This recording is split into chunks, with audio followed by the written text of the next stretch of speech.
Very clear. I'll be on the phone, but I'll be watching. I can't remember when I'm over there, but that's the part that I'll be getting booked up on. And that's funny. Good morning, everybody. Good morning, good morning. Good morning and welcome to our recess meeting for the month of July for the Octomall County Board of Supervisors. I'm sure you found it a little bit more difficult to get to us this morning with the construction that's going on. But with that being said, we're going to ask Supervisor Carl if he would lead us in a word of prayer, please. Absolutely. Father, we just thank you for this time to join this morning and to make decisions governing this county. Lord, be with each and every member, each and every person in this room. Be with the families and bless them, Lord. Let us just speak with grace and humility with each other, Lord, and let us just lean into you for all of our decisions. We thank you for all that you do, and thank you for this time of year, Lord. In your name we pray. Amen. Amen. Thank you, Supervisor Carl. Okay, we're going to move down our agenda this morning. First, we have our citizens' comment period. This is the time that any citizen can come before the board for up to 3 minutes and speak on the issues that you have concern about. We will now. Good morning. Good morning. Good morning. Good morning. It's getting the dangerous time of year, and we have to be careful. And we definitely don't want no one to get hurt on Rock Hill Road, run over or either killed. The buses have the road, they have a tight schedule, and we have women drivers, and we need to take that under advisement and be careful also because we're in the time of year where we have to deal with pit and drivers. Thank you, Mr. Carter. Yeah, we definitely we just want to make sure we're safe. With all drivers, male and female. So I need a motion to acknowledge. Motion by Supervisor Carl, second by Supervisor Williams. All in favor? Motion passes unanimously. Good morning. Good morning. My name is Teresa Rice, and I was just concerned about the roads because, just like he said, the buses finna start coming back out. The dust finna start being everywhere, which it hadn't stopped. It was last year around this time when y'all said y'all was gonna try to get something to go over the road to keep the dust down. That hadn't happened. So I just want to know, being something be done about the roads. People's getting sicker and sicker over there with all the dust. You can't put up new fans or nothing, curtains or everything just so dusty. Shoes sitting in the room in the corner, look like they be like on the beach in the sand. It just don't make no sense. So I wish y'all could do something soon. Thank What you. road is that? Rocky Hill Road and Clifford Lane. I just want to put that on. Thank you. Thank you, ma'am. Make a motion to acknowledge the request. Motion by Supervisor Trainer, second by Supervisor Williams. All in favor? Motion passes unanimously. Good morning. Good morning. I'm Brenda Kelly, and I really just come to echo what my sister Teresa Rice said about the road. And we was hoping and praying by now, since y'all said that, basically before, if I'm correct, before summer really got started, you was gonna do something about the dust, but hadn't anything been done about it. Just like we are there and we are forgotten until time to take care of business part of paying taxes and stuff, but we just don't want to be forgotten. And I know I'm here about Clifford Lane. Am I Clifford Lane? Kelly Road. And I know what was said about Kelly Road, but I feel like this right here. It's in my heart to be concerned about Kelly Road. I know what was said. I ain't gonna even bring up all that. But I just want you all to know that I am still concerned and I still care about Kelly Road. And again, I'm just here to show my support. Hope and pray y'all can do something soon and be board of your word. Thank you. Thank you, Mr. Kelly. Motion to acknowledge. So move. Motion by Supervisor Trainer, second by Supervisor Williams. All in favor? Motion passes unanimously. Good morning. Morning. I'm here to say about the community of Sunset. Okay, The road. would you state your name, please? Stanley Higgins. Stanley Higgins? Yes, sir. Okay, Mr. Higgins. Trying to wonder when will they get new pavement, because you got people coming down there speeding, road, you know, cars bouncing up and down the road, and I also have vehicles that going in and out the shop, getting shop replacement, and I'm just wondering when road will get replaced and repaved. And one other thing, we got trees that growing over the roads, growing, you know, out in the road. We had to swerve over into another lane to avoid getting cars stretched. I don't know if that's on y'all part of the property management, property owner, or whatever the case may be, but that I feel like that should get handled before branches fall on cars in that road. What road? I know Sunset, but do you I'm know on the name? Murdoch Murdoch. Lane. Thank you. Yes, sir.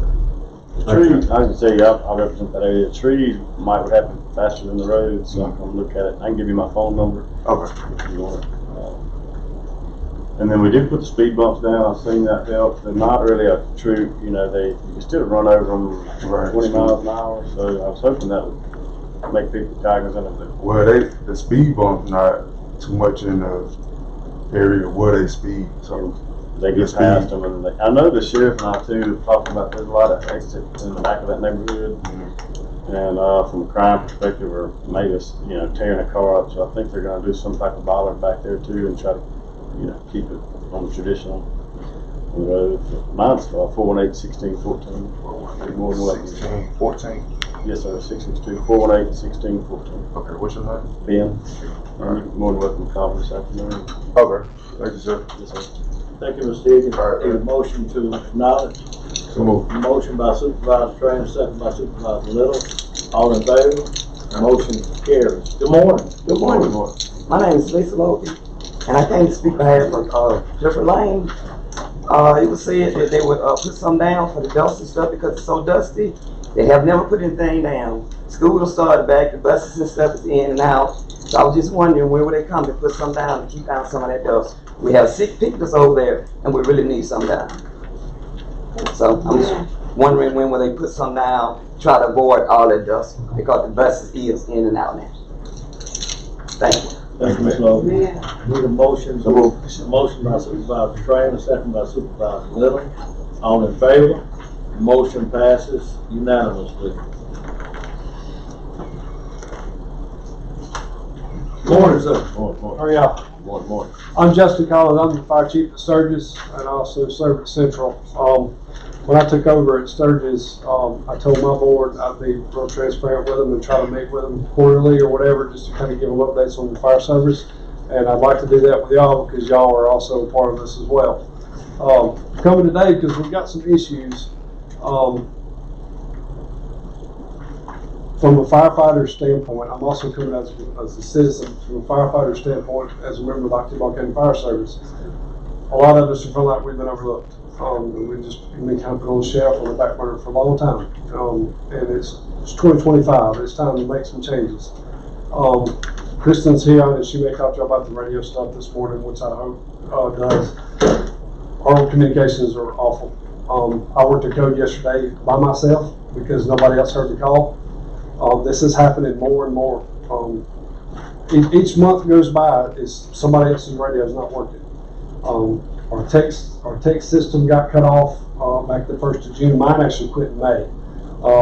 So number one was send out a text message to let us know we had a call that would have the address on it, what type of call it was. If you have a First or Fastnet or Verizon, it went away. So we're not even notified by cell phone anymore. And we were told that we didn't know about this till June, but our neighboring counties knew about this last year. So 115 degrees outside yesterday, and I'm doing CPR with a guy by myself until OCH pulls up. It can't happen. We had a wreck at 3 o'clock this morning. We had a couple of people show up. But between the two departments, I can't speak for everybody else, but the two that I'm on, we're actually having to call each other and tell each other we have calls. With Longview, I'm the furthest one away from Longview. I live in Sturgis, but Chief Grace and some other members were having to call me on the phone to tell me, hey, we got a call or whatever. And now I'm having to do it at Sturgis. This is 1980. This is 2025. There's got to be a better solution. Now, I know we're fixing to do a radio swap over it, and that's fine, but that radio swap over has been supposed to happen for 3 years now. We've got radios in the trucks that are old, they don't work. They can't be reprogrammed. I know we've got a grant out for that. We've got brand new radios that apparently may or may not have the wrong channels in them. I don't know. We landed helicopters Friday in Sturgis, couldn't talk to the helicopter. They patched me through. Finally, after trying all the channels, the helicopter still couldn't hear me. The medic unit could, but the helicopter couldn't.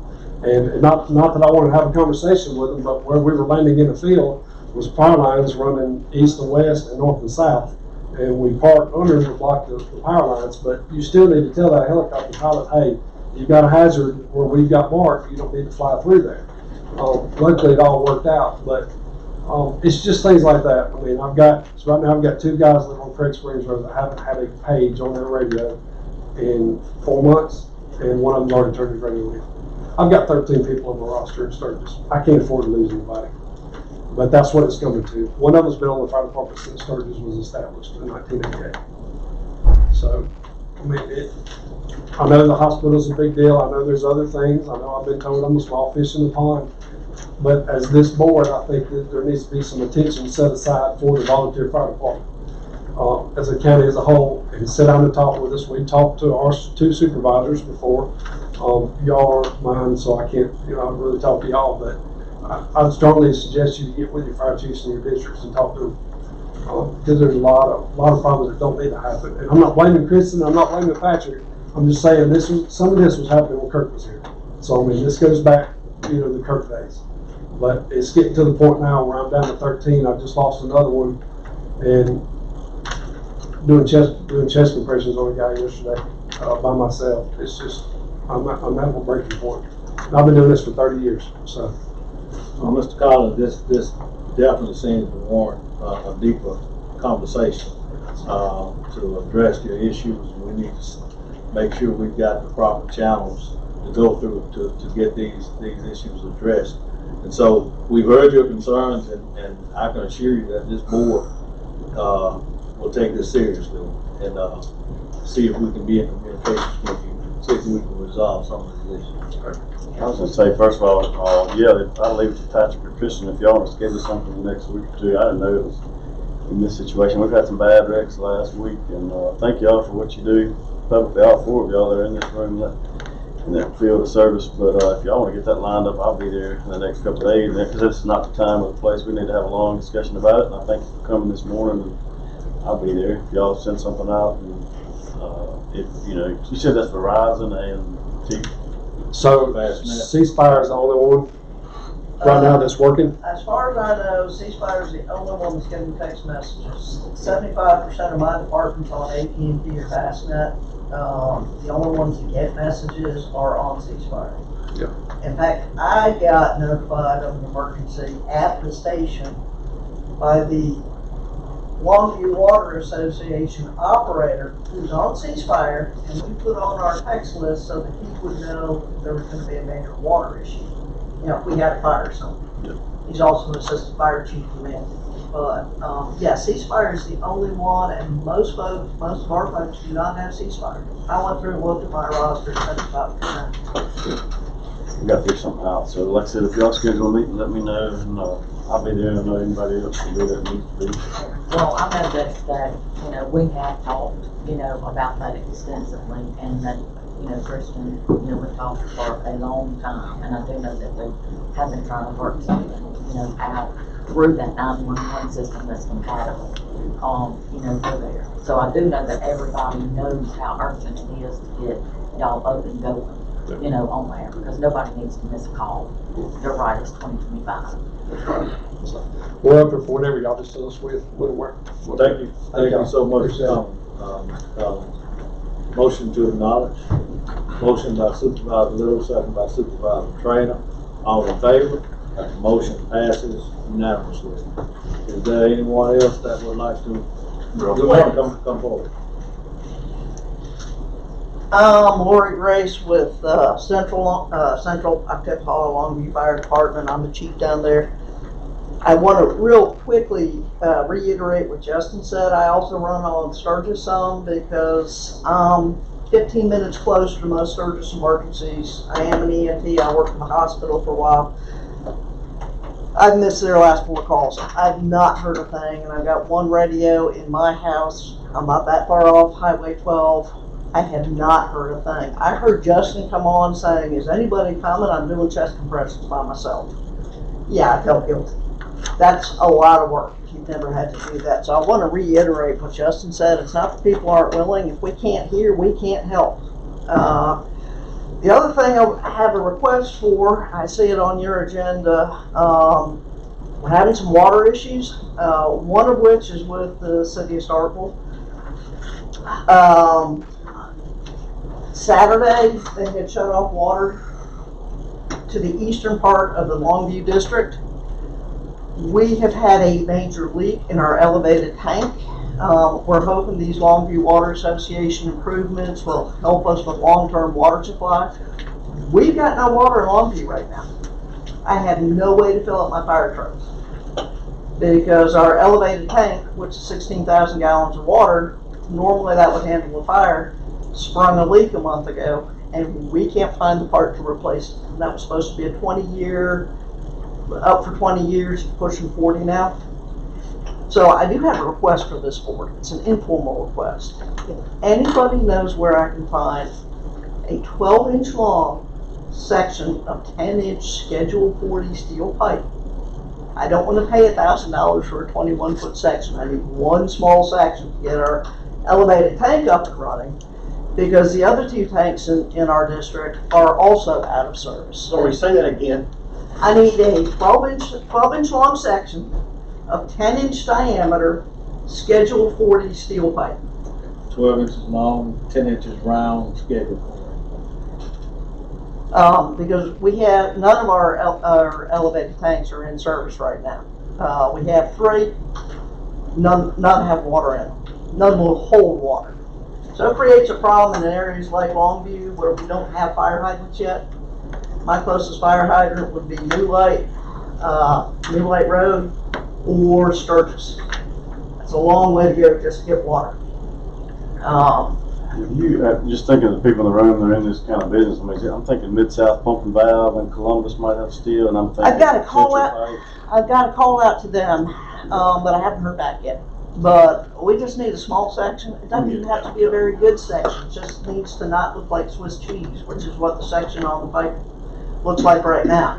The Swiss cheese doesn't hold water very well. So the tank seems to be okay. Is that the filler tube or the discharge? It's a discharge tube. It's a section of pipe between the tank and the valve. Okay. I sent you guys number that sells steel pipe. You might have been removed. I've been talking to everybody in the county who does that kind of work. 8 inches everywhere. 10 inch not so much. And aluminum isn't going to do us any good. But I want to, yeah, there is that, the easement that Longview Water's asking for. I've been working with them pretty closely on their improvements. That's going to help out a lot, but even talking with their operator, he likes the idea of that 16,000 gallons in the savings account for a fire. And if you don't mind, I'd like to ask something else that we do have in our packet.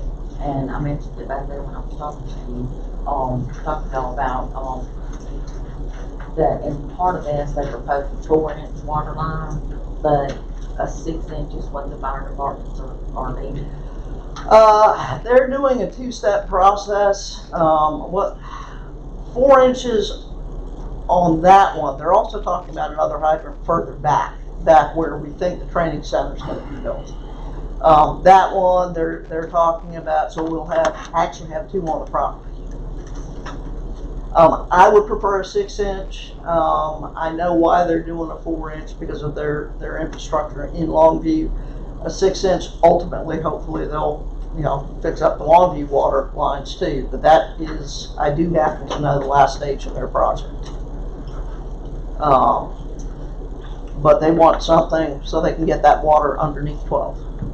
Are we having that situation solved with the line out there? And Have we been involved with that at all? I've been knee-deep in it. Are you making progress? Oh, yeah, they're moving forward. We just ran into some roadblocks dealing with railroad. Some other issues. I'm on the Longview system It's the myself. railroad, then, look, Yeah, we'll just leave it at that for the moment. That's like you say, like. So, Ms. Graves, it seems that we've got two huge conversations that we need to have discussions on. But it may be better to actually get a spot on the agenda, Or just have a meeting. Yeah. I wanted to support what Chief Collins was saying, because I feel really bad that I missed a call yesterday and he was stuck doing CPR by himself. I never heard the call this morning. I didn't hear the call Friday. But the other issue we've got is we need to make sure we've got some water supply. Okay, and we will. We sort of went way Yeah. beyond our 3 minute a lot of time for issues like this. But hopefully, like Supervisor Carver said, we can get a meeting pulled together here, I mean, pretty quick, because these are some pressing issues. let's do a fire safety meeting, Patrick, or something. If you want to line that up within the next 7 or 8 days, it doesn't need to be too long. Thank you all so much. Thank And you. listen, thank you all for what you do as volunteers. We can rest a little better at night, knowing you're in Octavia County. Need a motion to acknowledge. Motion by Supervisor Carver, second by Supervisor Trainer. Any other discussion? All in favor? Motion passes unanimously. Anybody else for citizens comment period? If not, we'll consider this portion closed. Next on the agenda, we have our county engineer, Mr. Christian. I hate Justin left. We had CPR training in my office last week, and if you've done compressions, that's the job.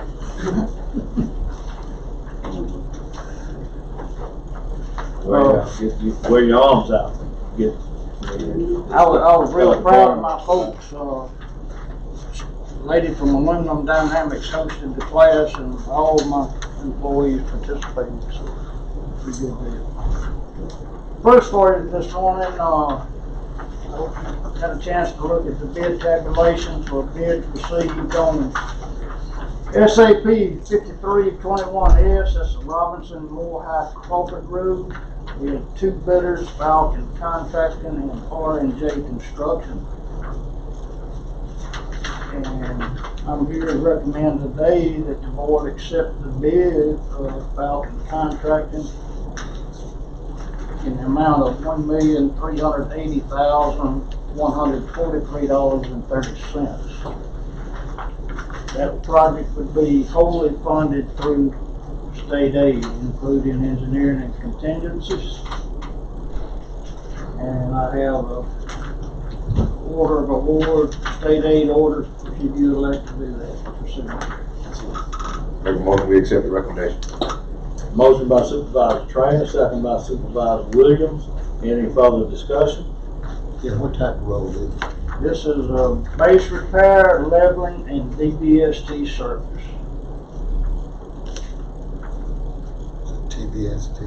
DBST service. And that, just a sidebar, pretty much eats up your state aid road dollars as they sit right now. I think y'all got somewhere around $70,000 left in your state aid road fund until this next round of funding. What road was that? I'm sorry. This is More high crossing. technically it's Robinson Moore High Crawford. It's SAP 5321S. Any other discussion? All in favor? Motion passes. So, Howard, I need your signature, and Ms. Sharon, I need blue stamp for you on that order. If I get downstairs and look at stuff. Yeah. Yeah, I'll be glad to. Email your copy, please. Okay. Me and White. Okay.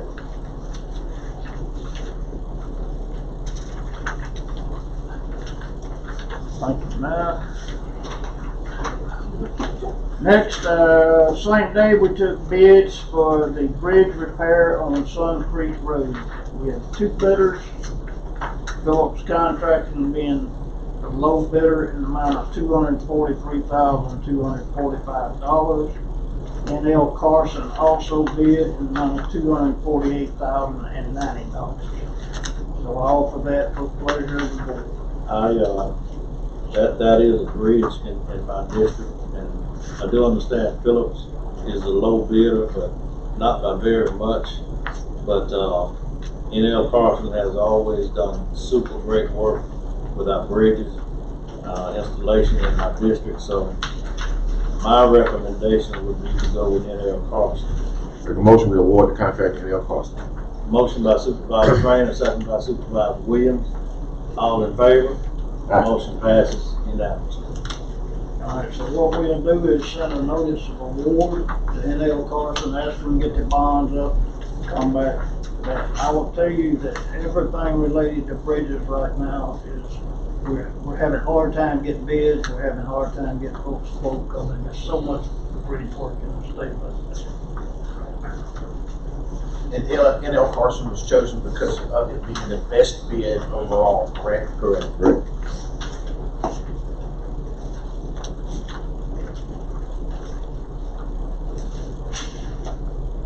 Alright, just sidebar, we'll be taking bids on August 14th for District 2 roads, for 7 of those roads. And I know you had comments about Willie this morning, that's one of them.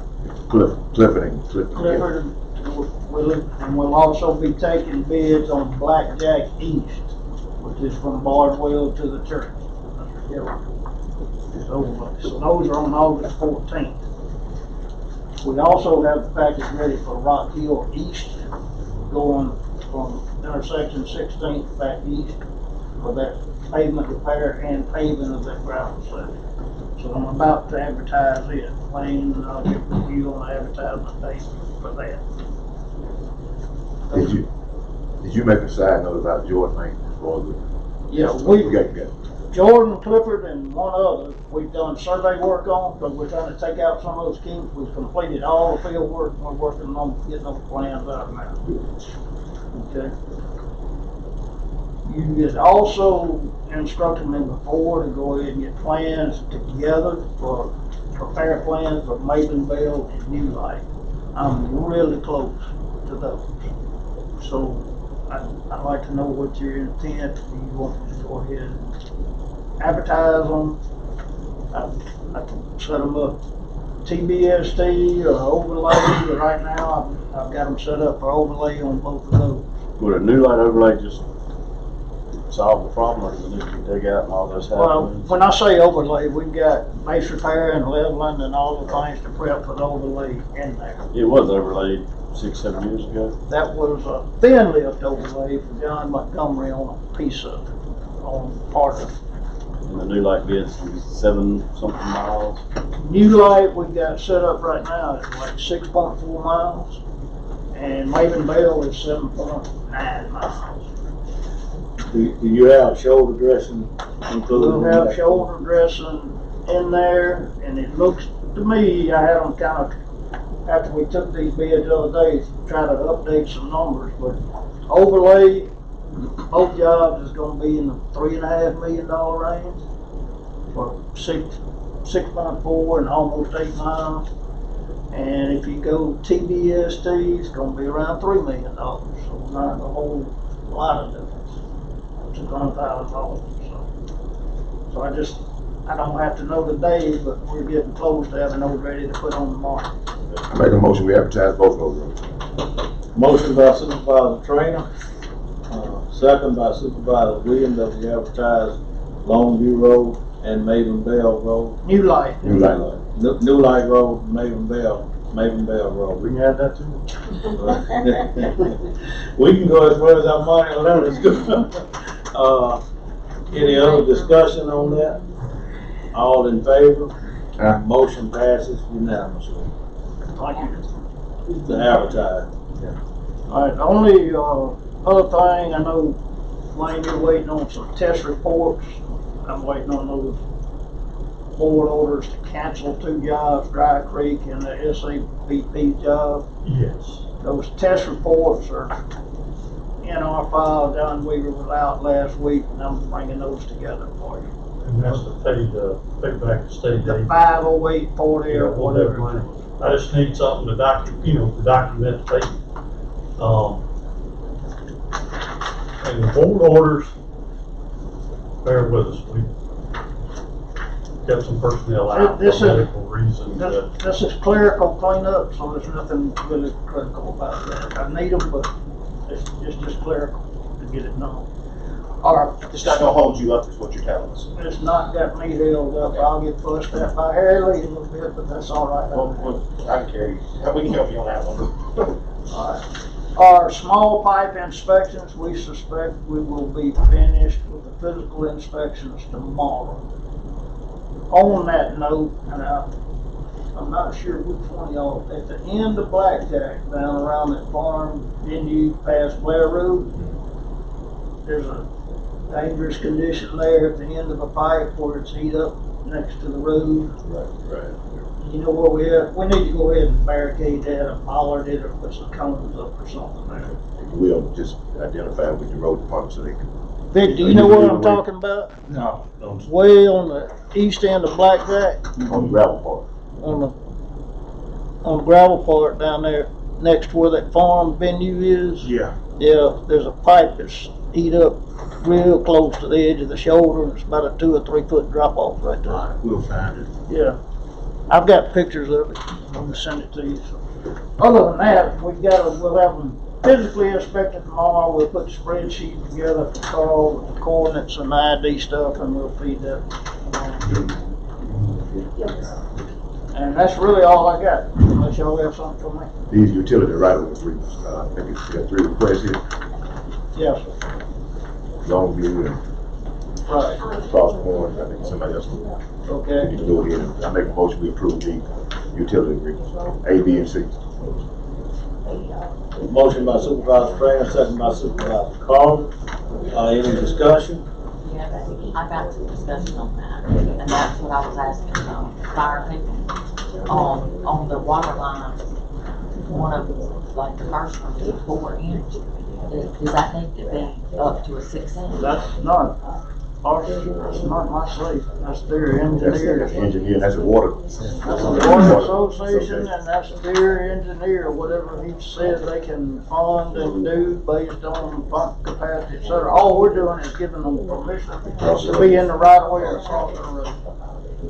I was just wondering, because, with all the issues with the fire departments and everything else with water pressure and. Well, it makes sense to put the biggest one you can. If you're gonna go with, because 4 inch they can't really use, but the 6 inch is what they want.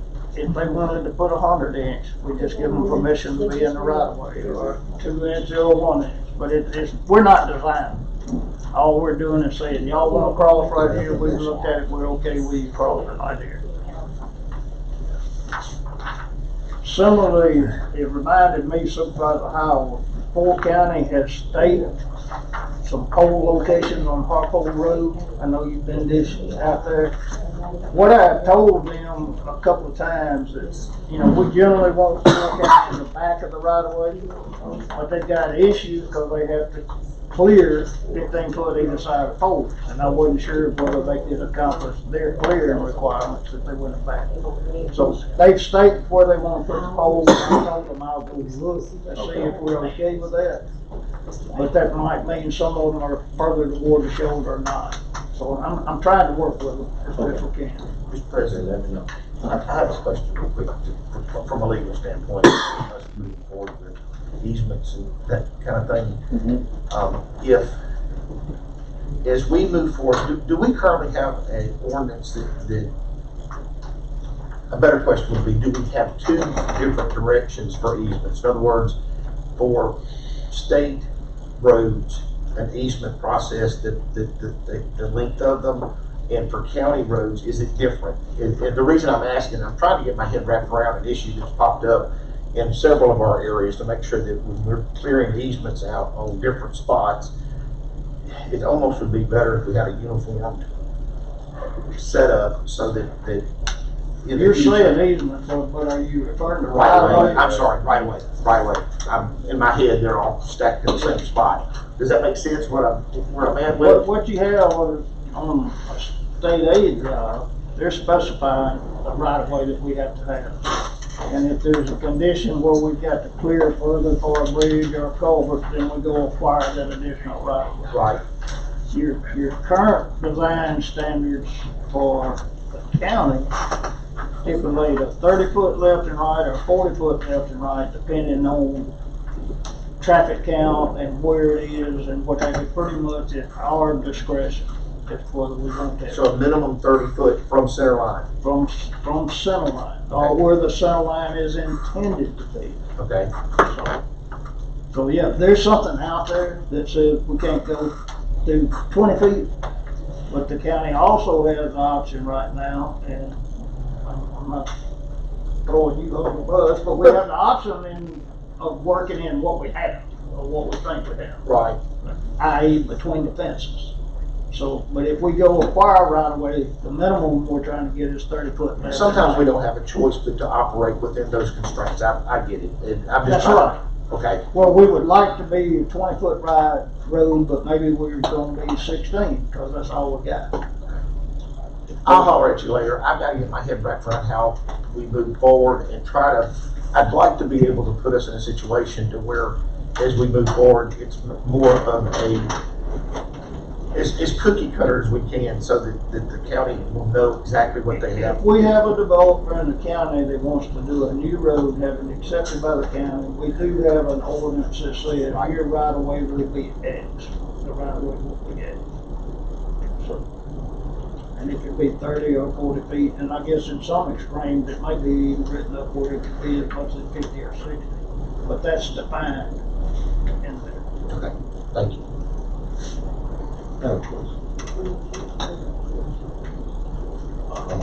We need to carry the last motion from right away.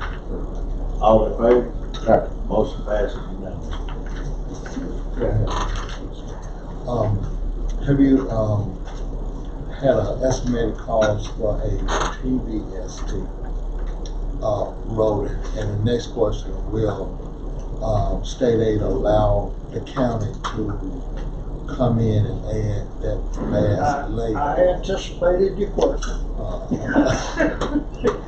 And we did an estimate this morning to add that extra cost, TBST, which we believe, based on the numbers we got in the bid, would be around $151,000. So you have somewhere around 70,000 of state aid. The county would have to supplement the difference for that scope. We could go ahead and award the contract that we've got, and if you want to do that, we can do it by supplemental agreement. We would just need to get all that done before the contractor is ready to leave the job. So it could be a third coat put on there. Very cool.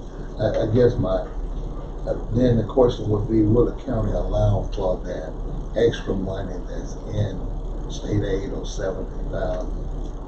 And I guess that's the board. That'd be a board decision. I can get you a balance on what you have left in state aid, which is not much.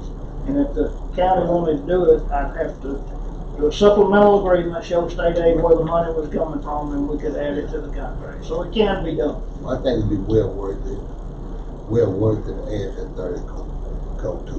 I just need direction from the board. You think that's a good thing to add that third coat? Well, that's the board. It really does a good job. The TBST is a real fine rock on the last. It quietens the road, it seals it better, and we generally have a better finish ride when we can do the TBST. If you want to see one that was... You'll be surprised to know what a difference. Be surprised to know what a difference that would make. One of the last ones that we did, Ben, was on Turkey Creek Road, coming off of Artesia, going back around the Makers, was a TBST job. Supervisor Williams added that third coat. Way back, it was originally DBST, we put the third coat on. And back in the days when we were starting, we did all the roads TBST. We dropped the third coat strictly from a money standpoint. Folks just couldn't afford it. But early years, everything that came out of state aid in Major County was TPSD, which is 5, 7, and 89. It's a coarse rock, a little medium rock, and then a real fine rock in it. I make a motion, we amend the contract and supplement with that additional code for the TBST. That's good and better. Discussion. How soon after do you need to add the TBST? You want to do it while your contractor is Why there, it's still working. while he's still working. And I appreciate the motion, but what we do is go ahead and execute this contract we've got and prepare the supplemental agreement while he's getting his bonds and all that kind of stuff up to get going, to put the third code in there. And we knew when we bid this job, we were really close on money. That's the reason they didn't have TPSD to start with. We thought we were gonna overshoot it. And the So TPSD. we've got time then. You've got time to do it, and, But we do need to approve, board approval that we do want to move forward. With move forward, or I can come back to you with, I can request a cost from the contractor, get a hard number for that addition, verify your state aid fund so you know how much county money you gotta put back.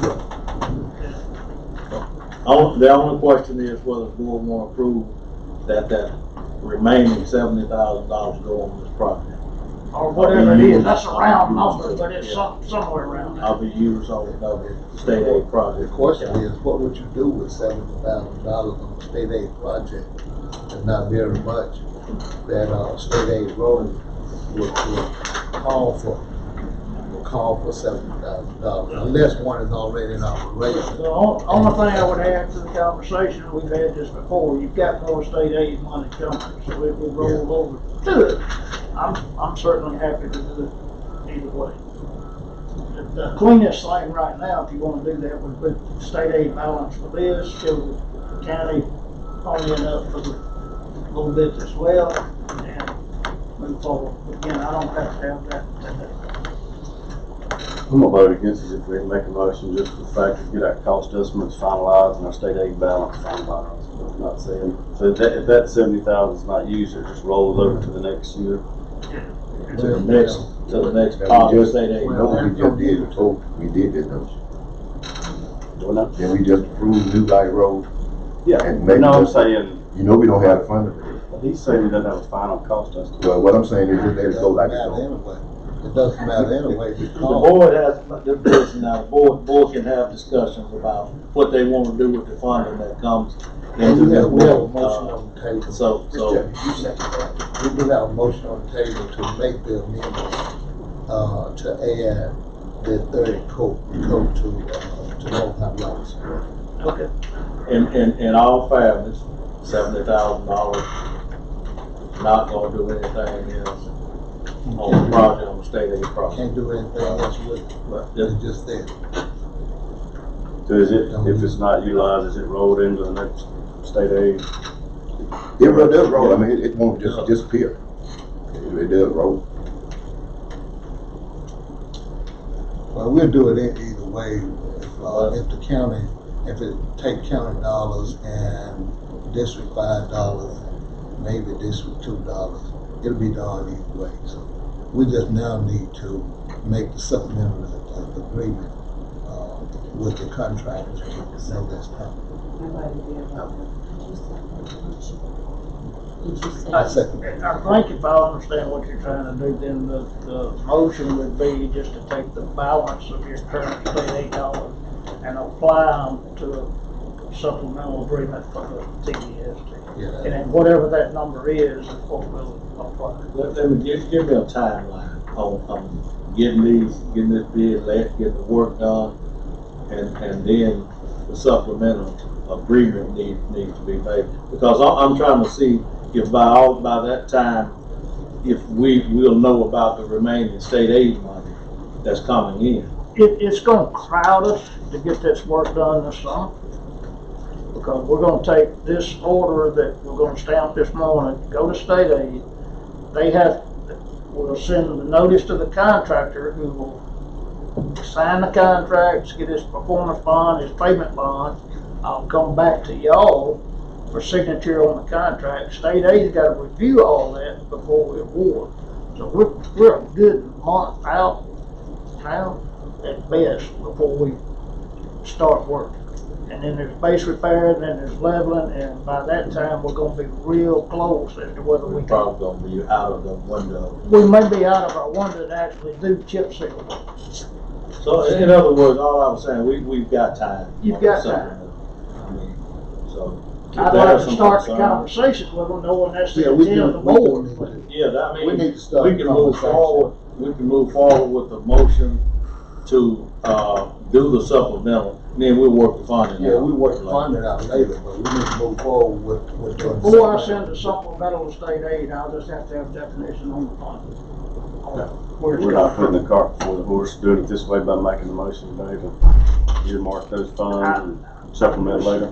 We're not, again, we can't submit the agreement till y'all would come to terms on where the money's coming Yeah, they're from. not earmarking the funds, they're just going ahead with the supplemental, and then we'll have to. And we won't go ahead with the supplemental, understand, until I get these contracts back, which is gonna be about a month. Because I can't supplement something that doesn't exist right now. Right, okay. It does exist.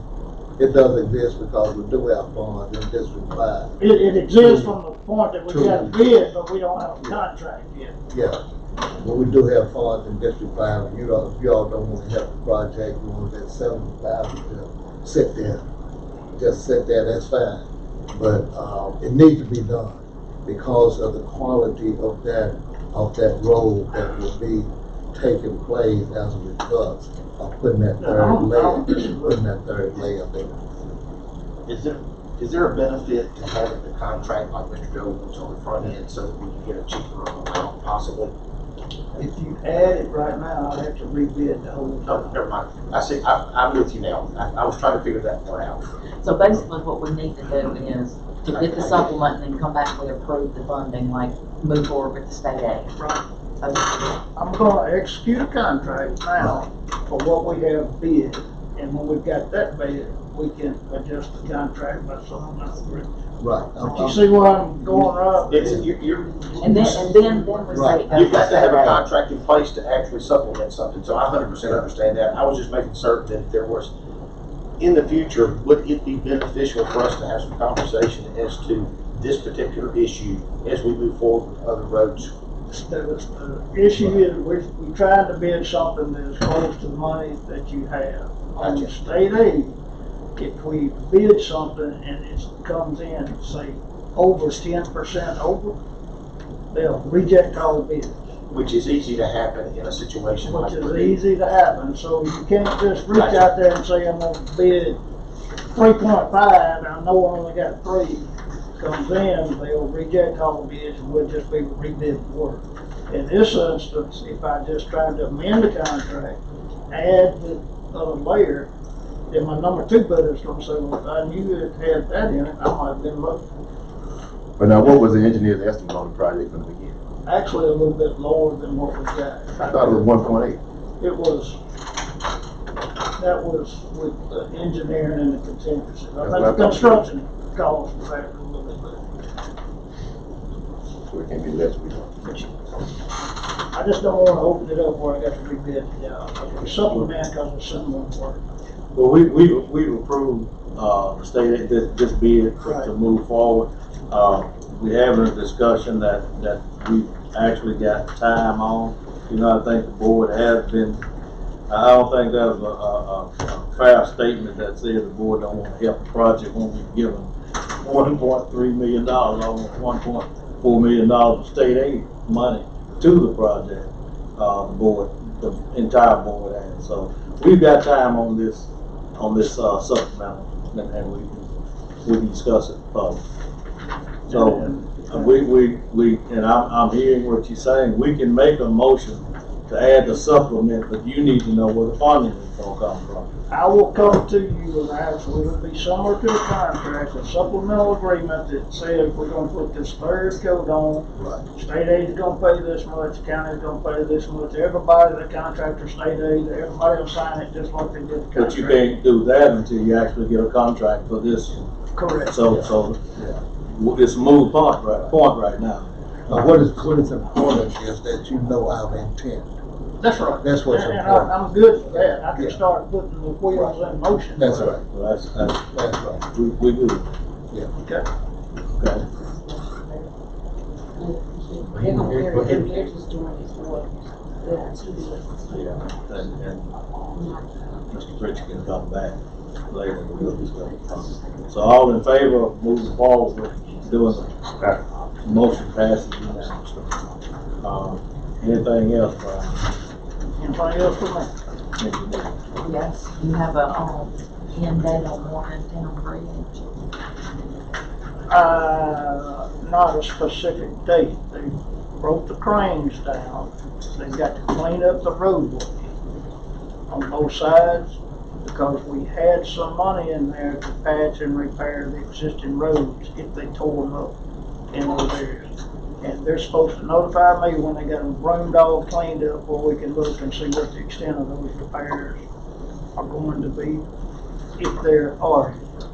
So as soon as we get that done, we'll do those repairs and we'll close that job out. And has the engineer said on dry road when it's coming out? No, we have a form that we have to send the state, that sends the feds, so that the engineer that actually closed Dry Creek can come back and inspect it. Has that been sent to? They'll be sent today. There's two different forms. So how soon do you think they'll be out? I don't have any idea. We're gonna notify, I don't know if that was Michael Baker or Neil Schaefer. They're gonna put it on the list and, I mean, we can ask, but I don't have any idea. Yeah, could you let me know when that's done and when they'll be, might be coming out, because I need that opened up as soon as we can. We'll get it to them and we can inquire, but they'll put it on the schedule and they'll say, I'm gonna be out. And sometimes we don't get notice they're coming until the day ahead of time. Well, I just know that, when you got a road closed, we gotta, get it open. I understand. And what about, Sanders Bridge? What do you want to do with Sanders Bridge? Well, that's what I was asking you to discuss. I want because as you had applied with with the bridge work and stuff, everybody's busy, it's gonna take a long time, to get people out. The Tom Bigby guys had said they could do it, and I was hoping that y'all would be able to oversee that project. We would have to prepare a plan to oversee, show Tom Bigby, for us to oversee it, we'll have to prepare a little plan, say, here's what we're expecting you to do. Then we can inspect that and come back to you and say, they did what we asked to do. So I can put that together, if you want us to do that. And I shared this with you. We went to Harry Lee and asked for a design exception on that bridge on Sanders. And he's agreed to let us have it. We can put the bridge back at the same elevation, a little bit longer, but not this incredible bridge that some of them require from the hydraulic. And so y'all understand what we ran into at Dry Creek, and we turned around and raised its head again at Sanders. These really small bridges and big bottoms in the county, when you run the numbers by state aid, they need to be humongous. They need to be taller. They need to be, 800 foot long kind of thing. And so I've gone to Harry Lee and said, look, that doesn't make sense. Can we basically put the bridge back where it was, repair it, leave it at the same elevation, because the water goes over the road on both sides of it in a flood. And, it doesn't make sense to have this incredible big bridge sitting up here where water's going on the road, nobody can through there. He agreed. So that's the route we can take, and it'll be faster, but there'll just be people to do it that way. But it's still gonna take a little time. But if you want the waterway management to do it, us to oversee it and approve the work, I gotta do a little bit of a plan with a spec and say, here's what we're gonna do, here's how these defiling's gonna be, here's what it's gonna look like when we finish, and then we can approve it. I can't just go out there and watch them do what they want to and say it's all okay. Right, well, I knew that you had that drawing that you had sent me. That, a sketch. Right. And they, they were good with that. Well, that sketch needs some definition as to how deep piling are and what we're gonna do and what these details look like and all that to do that work. So if you want me to prepare that, I'm happy to do it, and I can get it in your hands pretty quick. I would like that to happen.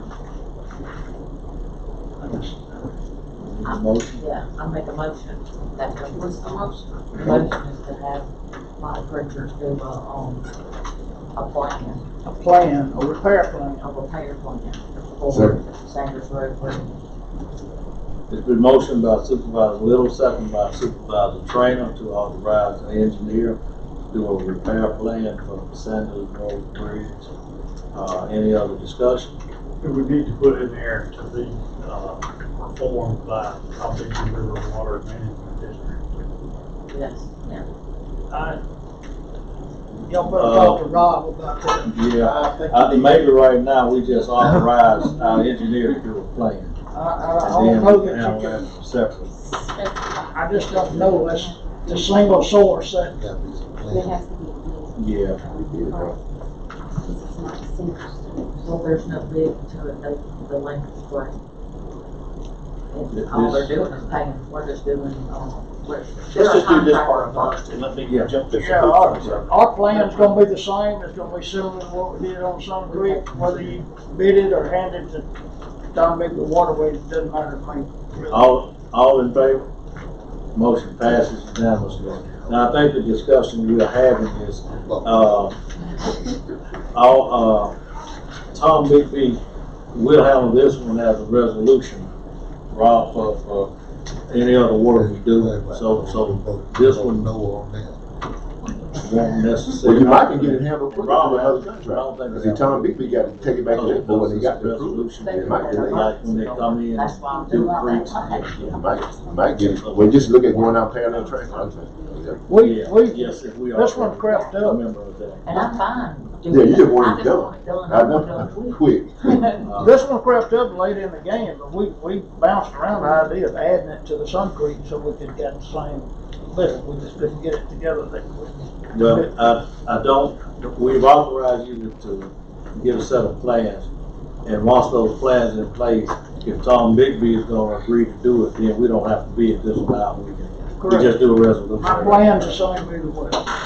We just need definition of what Tom Bigby's going to do. We're voting, this vote is on a plan, not. Right, not the Correct.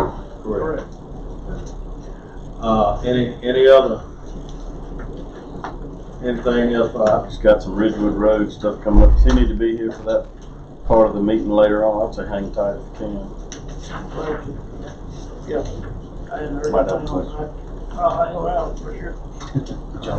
Alright? Thank y'all. Making sure. Next on the agenda, we've got a road manager, Mr. Victor Collins. Morning.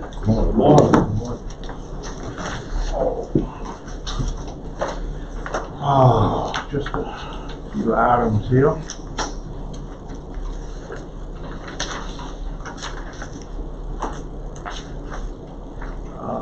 First on that list is, I just made a few of these. This is a,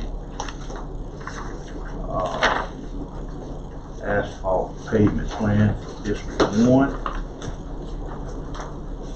On some costs that we was. You'll find that in your agenda under Supervisors business.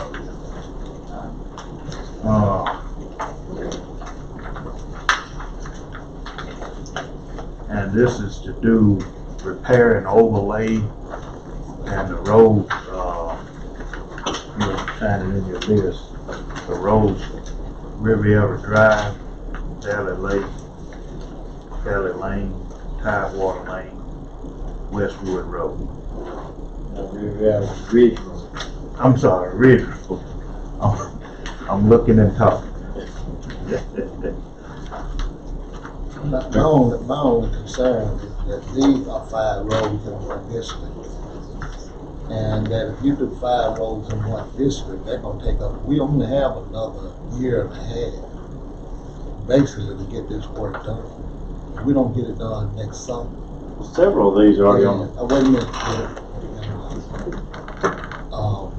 But if we gonna do 5 roads in one district, then how are you gonna move around to some of the other districts that need necessary work and necessary pavement done too? We gotta move around to five districts to get pavement done. We can't do 5 roads in one district. I think what we're looking at now is the cost to do these, and it's not held to the point that we may do all 5 of them at one time. Well, I would certainly hope so, because we have gotten in it but one, we're working on 9 District 5. And I know we're not gonna get 5 done in District 5. And so this is some work that can be done on into the late part of the year. So, and with everything being said, this will go pretty quick. But it's not saying that we will do all 5 rows at once. But we'll be moving through and getting as much done as we can on these. And these rows, some of these rows are very short. Also, Supervisor Williams. I got some short ones. Yeah, these are some short ones. Yeah, right. And like I said, because 3 of the 5 are already on the 4-year road plan, but if you drive, I'll take you back there if you'd like to come look. This wide the road, and it's turned into almost gravel.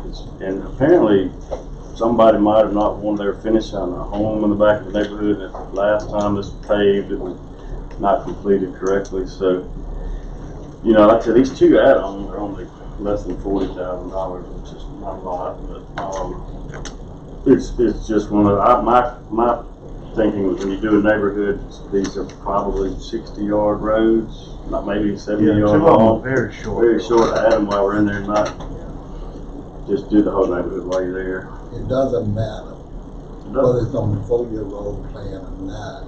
We're not talking about that. We're talking about taking up time for our county road manager all the time in one district and not being able to pave roads in other districts. Not all at one time. Now something else, if he paid maybe 1 or 2 of them and then go in another district and then come back to your district, but not to spend the whole summer in District 1. That's my concern, and not be able to pave roads in other districts. That's just my concern, whether it's on the 4-year road plan or not. Mine's on the 4-year road plan too, all of it. But we had to contract some of it out. So maybe we can contract some of it. We'll do that. To be most efficient and effective, I don't think you need to do it all in an area and then go to the other side. I see it not happen, go to the other side of the county and just complete the neighborhood while you're there. So that was the thought in this was what, 38,000 is complete while you're in there. It's too short road. I mean, I'm thinking less than 200 yards on those add-ons while you're there. Complete it, get out, and don't tear the roads up by taking the equipment back down in there to finish 2 roads later. I make a motion to authorize the road department to perform this work. Second. It's been motioned by Supervisor Trainer, seconded by Supervisor Carver, that we authorize the road department to perform this work. Any other discussion? Yeah, we do know that is authorized because it is on the 4-year road plan. But how it's going to be done and not put other districts at a disadvantage. So there should be some kind of way to have a schedule to do other districts as well and incorporate those roads in to doing District 1 and doing all the other districts too as well. I don't know if we sort of got the horse before the cart. I think the original ask was to approve this amount of funding by District 4 for this work to be done. That was the original ask. District 1, I'm sorry. So we had a motion and a second. So we need a motion to rescind that last motion and then move forward. First of all, approving, because that's what you're requesting. Yeah, you just want to get this approved, not Well, let's. I motion that we rescind the last motion, so we can go back and first of all approve his request that you approve this funding to be released from your district. Then we can approve. We can carry that motion and then approve. Motion to have work authorized. All in favor? Motion carries. Now we need a motion to approve that this funding comes from District 1. So moved. Motion by Supervisor Carver, second by Supervisor Little, that this funding comes from District 1. All in favor? Motion passes unanimously. You don't want it to come out of this more than money. That project. Motion passes 4-1. Let me just add a little caveat to that. Sometimes we get hung up on roads, well, you did this road, you did that road. Where I think a better approach would be miles. Because one road might be 2/10 of a mile, but it's a road.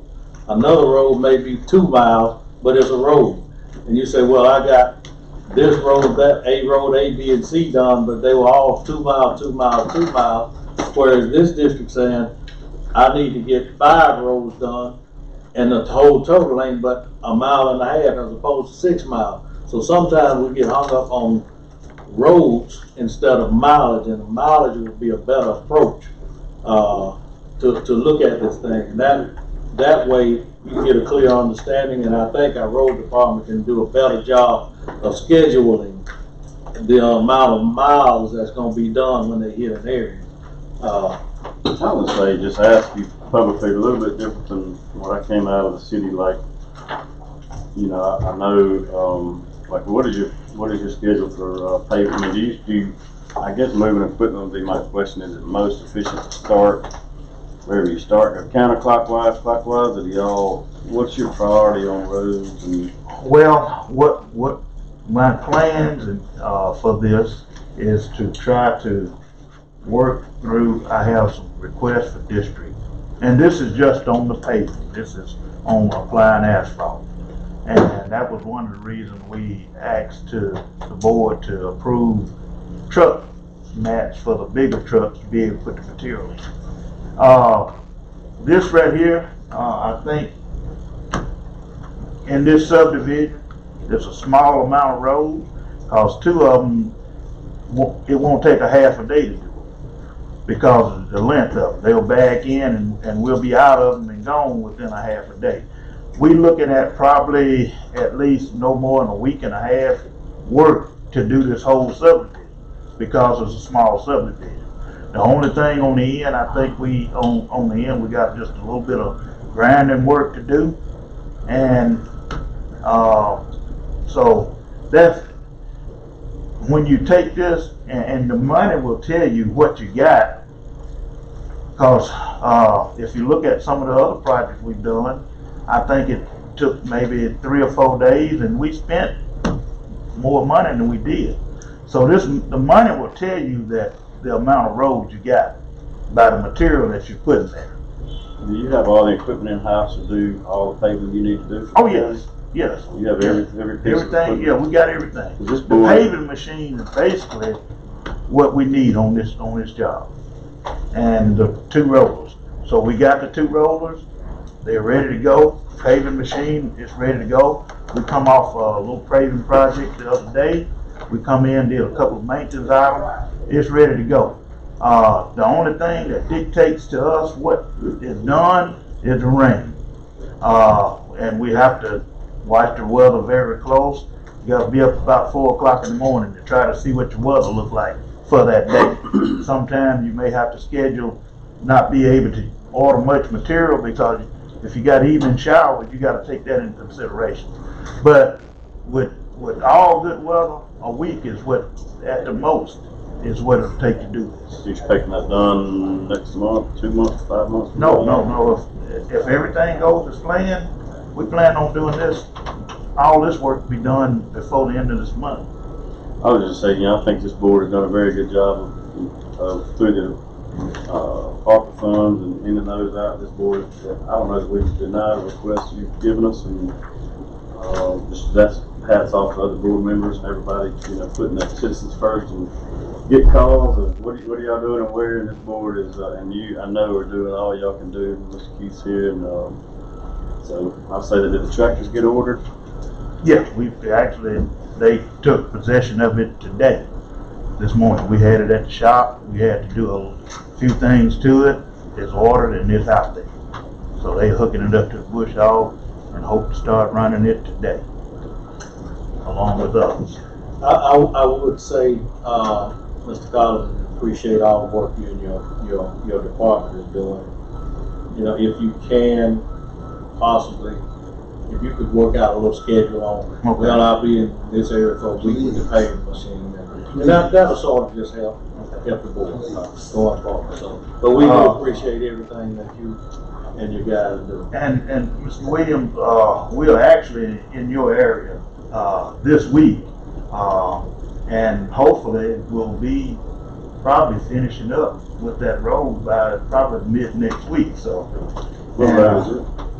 that's Southgate subdivision. Since you're there, a comment was made, when you enter a district, maybe you can get more than one road on while you're there. Well, So that's can you- according to the length of those Yeah. roads, yes. You let me finish. Can you look at the possibility of doing another road while you're in District 5? Look at the possibility of doing that. And there one that just need to be repaired, and that Johnson Road, we talked about that, how that road gave way, how it gave way. Yeah, that'll be done under repair through the maintenance guys. But there are other roads too that's on the 4-year road plan, that's in District 5, that are real short roads, that you probably want to consider while you're on that side of town. Okay, we've got a motion. I mean, we carried the last motion, right? Okay. Yes. Next, we have, these are some roads that, for District 5, that you did a request on for, looking at overlay. Okay.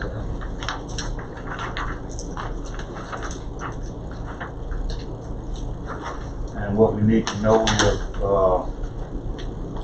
we need authorization for funding on those. You didn't look at possible for striking. This is not striking. This is just an overlay. Yes. We do have funding for it. We don't want to approve it. I don't want to approve it now. Okay. But we look at the funding and then move forward and everything. What's the 323,000? Are you planning on doing this, contracting it, or what? 19 for materials? Well, this is the one I just gave him to get approval on, and he says he's gonna hold up on this. That's for the county too. Yes. Oh, I'm sorry, I see it's 2 pages. Yeah. They were both written there on the first Yeah. page. Yeah, we'll try to figure You out. already learned the overlay machine, you better go and let them do Yeah. it. You already learned that. You know, you don't wanna get him to come back, cause that might be next year.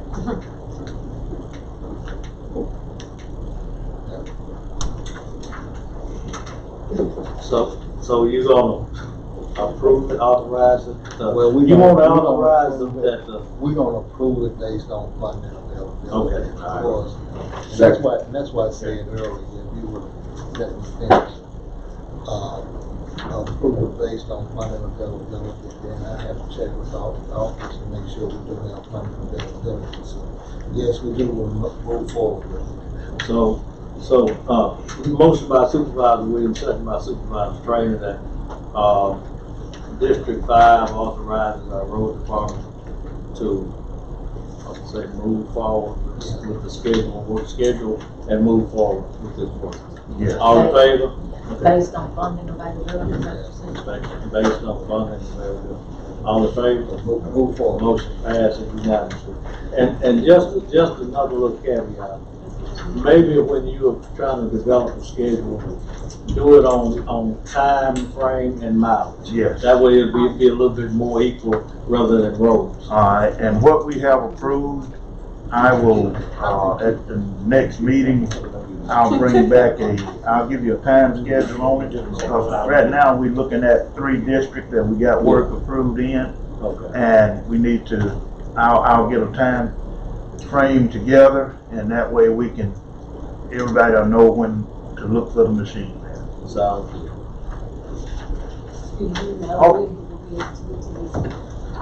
Well, that's what he's gonna do. He's gonna come back. I will bring you a time frame schedule.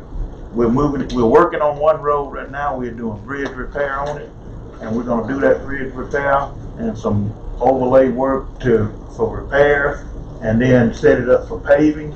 So, and we wanna do that this week, and then we'll be back onto the paving. Well, we do want to do this project, this overlay project.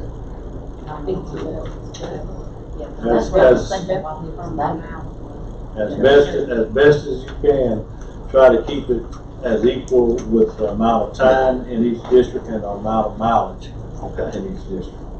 And we'll be working on dual purpose. We'll be doing overlaying and road building at the same time. So, that's what we're working it out to do. I just want to know if you have any more copies of this. You can have this. I got it. Hey, Yes. you need it? Okay. Thanks. Thank you. Okay, next, all right. Are we ready? Mm-hmm. Next on the agenda, we have a request for cover to enter property for Anthony Gray at 445 Jordan Lane. Motion by Supervisor Trainer, second by Supervisor Little. Any other discussion? All in favor? That motion passes unanimously. Okay, we also have a covered request to enter property. His address is 143 Sierra Drive. The property will be on Cedar Grove Road. Say it again. Address for this gentleman, Roy McGee. Address is 143 Sierra Drive, Starkville, Mississippi. The property for the covered is off of Cedar Grove Road. Motion approved. Motion by Supervisor Williams, second by Supervisor Little. Any other discussion? All in favor? Motion passes unanimously. That Williams and property is on what? Cedar Grove Road. It was Anthony what? No, that was, On the first. oh, Anthony Gray. Right. Uh-huh. Okay, are we ready for the next one? Or did we get it wrong? Yeah, Okay. Okay. We have a recovery request for a Melissa Hunt, 4195 Silver Ridge Road, Sturgis, Mississippi. Motion by Supervisor Little, second by Supervisor Trainer. All in favor? Aye. Motion passes. Okay. And the property is on Silver Ridge Road, next to where she lives. They did a property separation. Okay, one more. Ellen Collins. Her address is 5826 Lake Terrence, and that's in Ridgeland, Mississippi. Not Ridgeland, Mississippi. Yeah, that's our address. Oh, okay. Property located. Well, we always get the address of the person, Okay. so I'm trying to give you that too. I got And the you. property is located on Cedar Grove Road. Okay. Motion approved. Motion by Supervisor Williams, second by Supervisor Trainer. And that was Ellen Collins. All in favor? Motion passes unanimously. Okay, no, that's gonna be it. Other than that, we have, I haven't got my quotes back yet, but we got a substantially large covered on County Line Road that's gonna have to be taken out and replaced. It's gonna be in the neighborhood of about $25,000, but it's detrimental because they've been repairing this cover for about 2 years. And this rain, it really blew it out. It blew everything out they put in it, so we're gonna have to replace it. Motion to Motion by Supervisor Trainer, second by Supervisor Little, authorize our road department to replace this cross drain on County Line Road. All in favor? Motion passes unanimously. And down on the bottom. That's right there next to Sin Sign, between, yeah, it actually, it's up, they had holes in it, and we got it barrel off. So it is long and it might have collapsed one end. No, this is rust, the bottom rusted out and the water. It's got a concrete wing wall on it. It's gonna be interesting how we get that covered in there without damaging no walls, but it's got one on each end. And it rusted out and the dirt started going in and it's actually sucking the dirt. So we gotta get it fixed before we get up under the roadway. And it's pretty deep covered and it's an 8-foot cover, so. There is, same thing happened on Bethel Road, and if we do this work here, that cross drain seemingly will have to be replaced before this work is done. So. Yes, it will. It will have to, we'll definitely have to replace it before we do that. Right. We're gonna replace it and actually give it a little settling time. So even if we have to go one way and do that road and then do that one, it won't be a big issue to get done. Thank you. Is there anything else? Yes, sir. Did you all get a call from Larry Tate about installing the code? You know, Warren Lane and everything. He called me. I told him to call the road department, but I'm not sure what he did. I didn't. You have any information on it? We can go ahead on. Okay, well, I'd like to make a motion. We install an entry code for Larry Tate. I think he's at Warren Road. Motion by Supervisor Trainer, second by Supervisor Williams. All in favor? Motion passes unanimously. I just want to think outside the box here. I had a conversation with a few supervisors last week, different parts of Mississippi, and I don't even know if we can do this under our form of government, but what they were doing was having a county, like, you know, I know we share our, seems not to be so efficient, and maybe y'all share the same crew, so a crew will go and they'll work in her area for a while, my area for a while, but I didn't know, just putting that out there, sitting there thinking if we're time growth for the county where each district has their own road crew, you know, we've got other vacant buildings, we've got schools sitting vacant, looking house. I was thinking we're already at 3 shops in Central, you know, just find one more place for a crew. I don't know if we've got extra hands on deck where,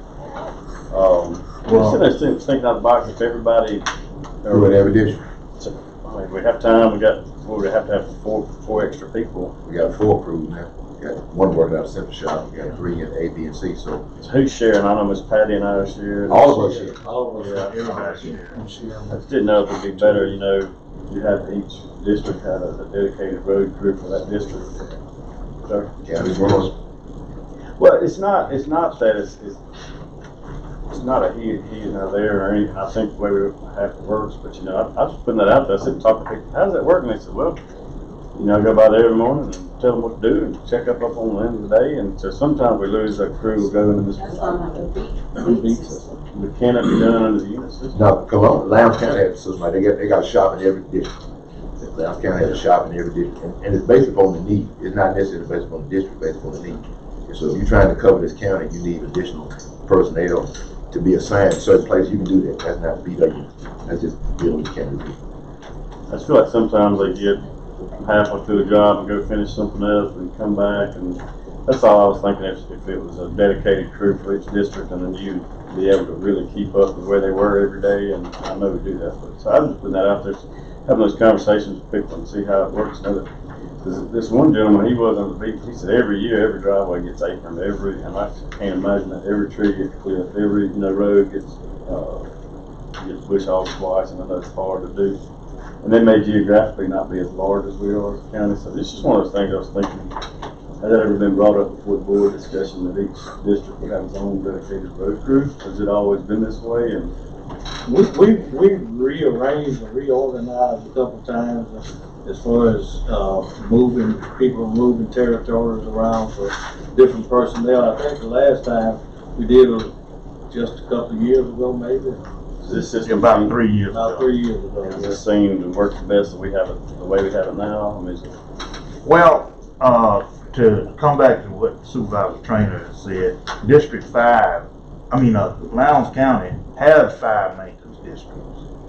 That's, you know, so the only thing it would do is it would add, you would have to buy the equipment for them to have, to run. So, you know, whenever you add crews, you add more equipment to the issue, and same thing. So it's basically, I mean, it's basically like it is now. The only thing is the crews have now they have a designated work area, and some of it is shared district, and some of it is not. But if you do that, you just cutting that size of the area down for each crew, and so, you know.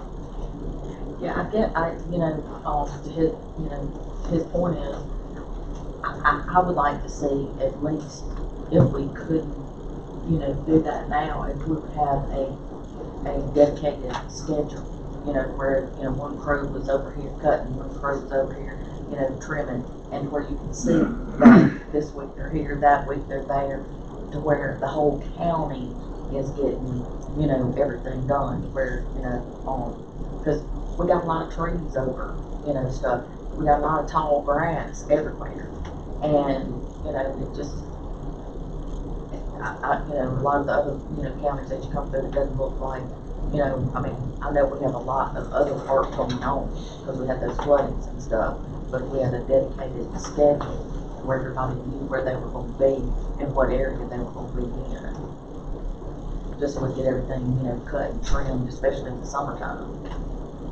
And it may be to the point, and a lot of this depends on the weather and the rain and stuff, but like Supervisor Billy was saying, maybe at certain times of the year, you say, well, okay, right now we got to shut down all grubbing and get everybody clipping the county.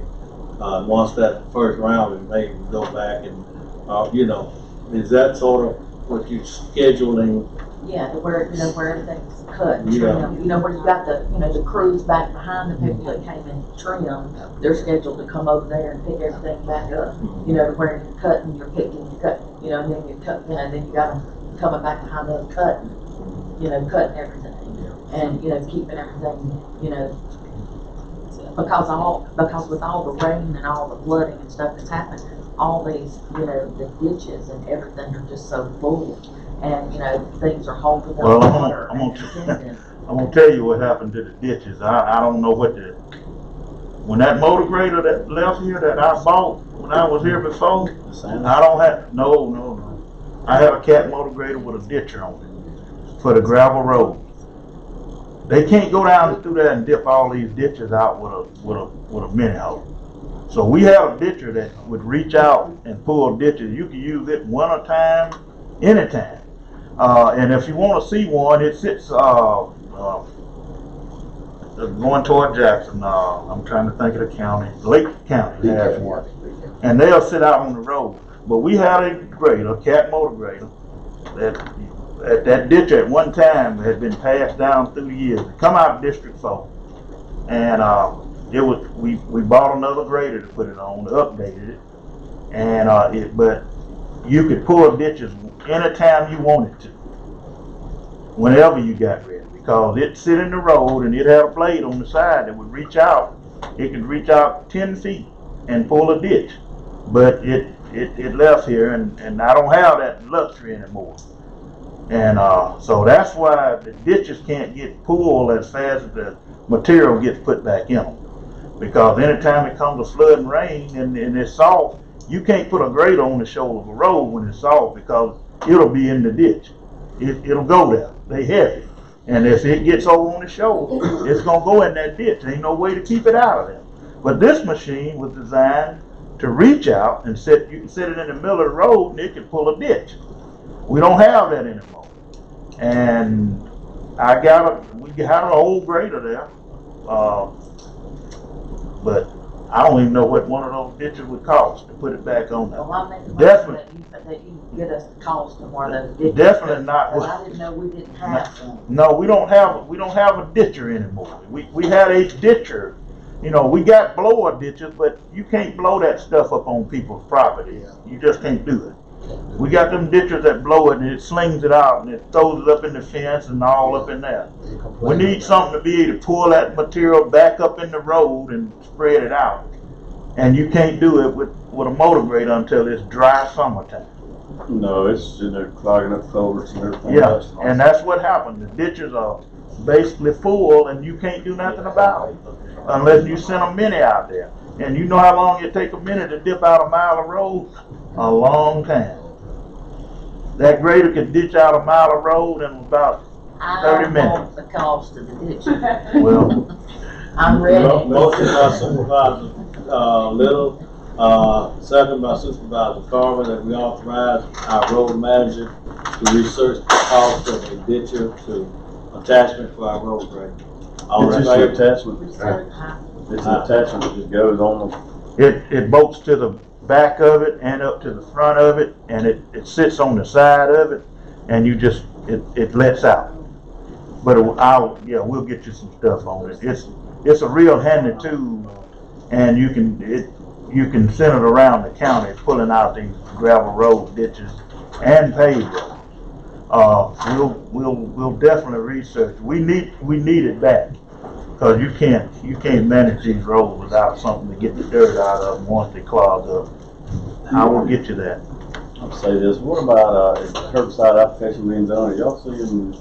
Well, it had the second run hadn't been done. I actually talked to him and he was supposed to be getting it started, but it hadn't been done. Yeah, And weather all week, so it died right off. Yeah. And what about the dust control stuff? Well, it hadn't been really dry enough to use it yet, because every time we get ready to go out there and put it out, it rains. But we'll go ahead on and put it out this week and get it incorporated. You're talking about Clifford Lane? Yes,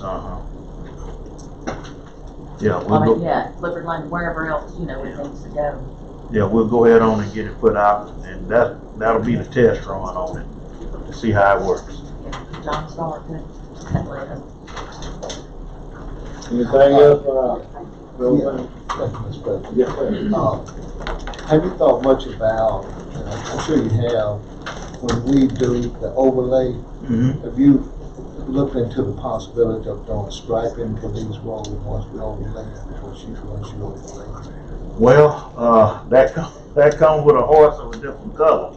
We probably need to stay with contracting it because of the equipment and what it takes to keep that equipment up. Right. I think it'll be a lot easier if we do some projects and then we turn around and have them striped. Right. That's what I just want to start thinking about how we're going to stripe them, since the county is actually doing the thing. Well, it doesn't matter who's paving them. Yeah. It's just a matter of once we get them paved and they cure, and then I get with Mr. Pritchard and we just do an advertisement for so many miles stripe. Yeah, that's right.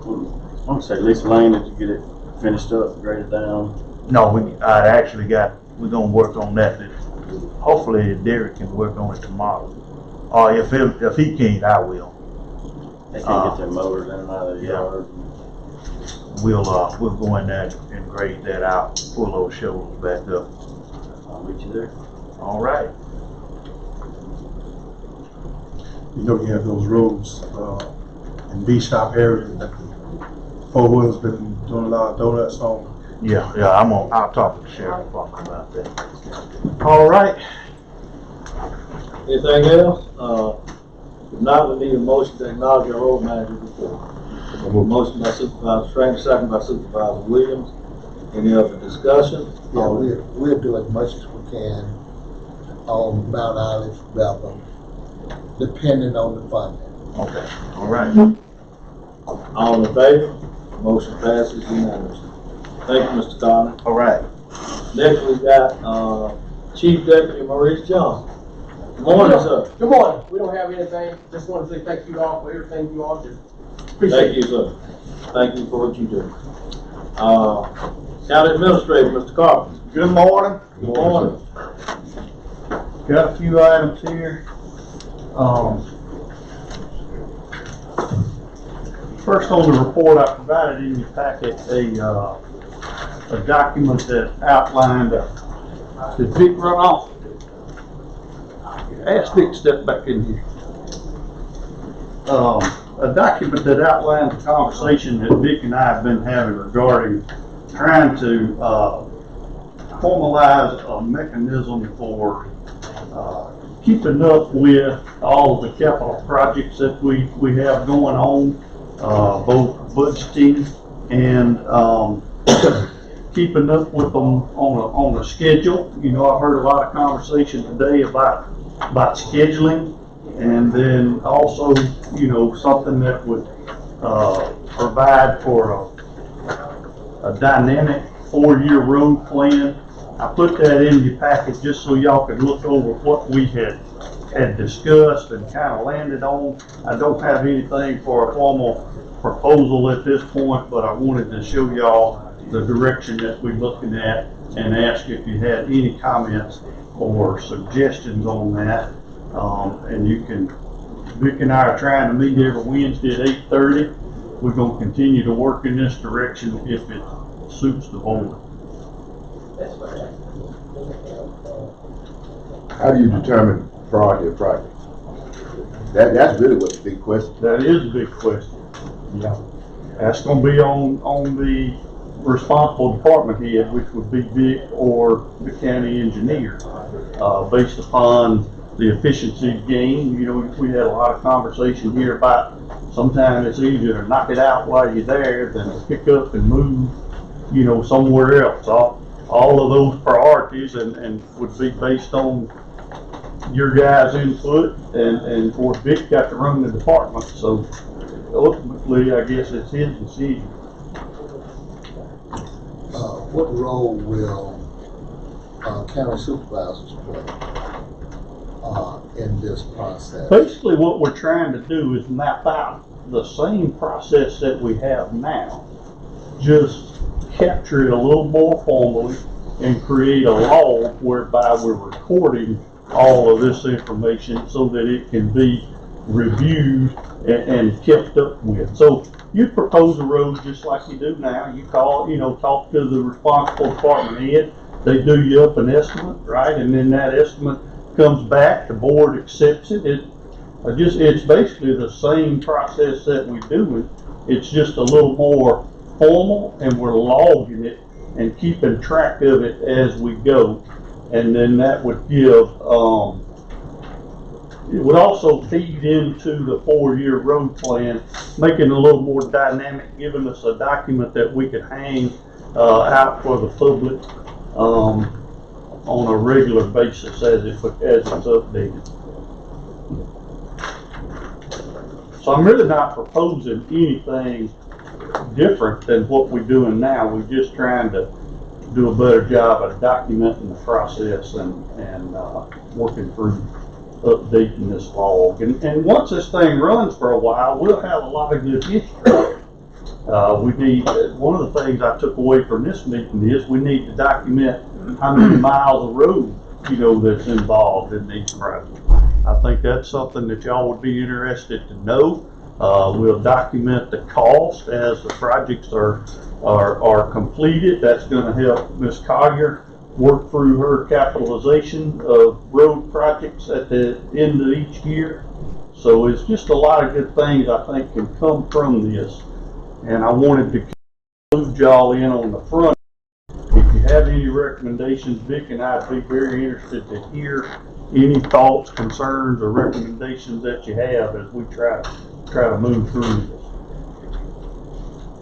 I just want to make sure that everyone was included. Oh yes, sir. We're not really trying to change anything. We're just trying to document it a little better and maintain a log and a historical record that can be used in the future. So I guess right now you just want to just. I'm not even actually asking for a motion. Just wanted to put this in my report and give y'all an opportunity to review it. We try to meet every Wednesday morning at 8:30, and we're going to continue this discussion. If y'all would like to stop by and talk about it, we'll be in our conference room at 8:30 on Wednesday morning.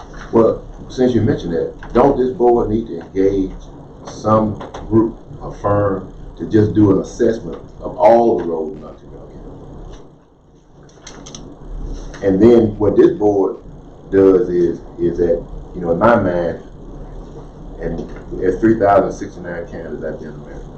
You know, and maybe I'm foolish to think this, but I think we ought to have the best system out of the 3,069. That's what I want to. But then you have to look at the resources that you get. That's right. And so my thinking of it is that I think we've done well, you know, with the strategy and the approach that we use. However, we still got citizens, you know, that's coming, that's disappointed, you know, upset, concerned, because it seems as if they've been overlooked. Okay, you still, and you got citizens from all walks of life all across the county. And so what it really gets down to, it gets down to what your priorities are. Now see, this board can set a priority or come up with the criteria. And then we can hand it to you and Vic, and you all can apply that criteria and say, well, here's the roads that are in priority based upon the criteria that we gave you. You know, but you're gonna have to assess every road. Assessing, you need it. Assessing the road is key. Right. Now, we've presented some examples of what GTPDD is capable of. Right. You had provided an article for you know, everybody to take a look at it regarding what the mayor over in Columbus was doing. I think there are some good tools out there. We got to figure out how to incorporate them into our process. Right. And you know, it would certainly be very forward-looking. It would be a forward approach that this county hasn't used in the past. Mr. Zitta has some very good experience in utilizing GIS technologies that would help us be able to get some good information regarding scoring of all of the roads, and that would help y'all understand the priorities of each road and how bad off they are. So yes, sir, we are looking at some things in that direction.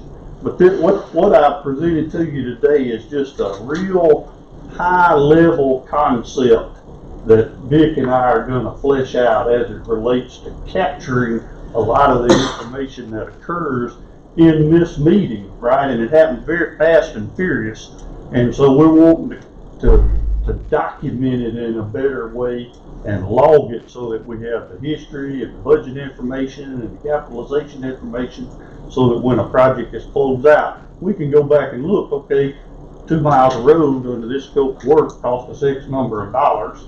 And then we could very quickly, you know, do some estimating based off that. Y'all could do some estimating, you know, in your head if you had that information available to you.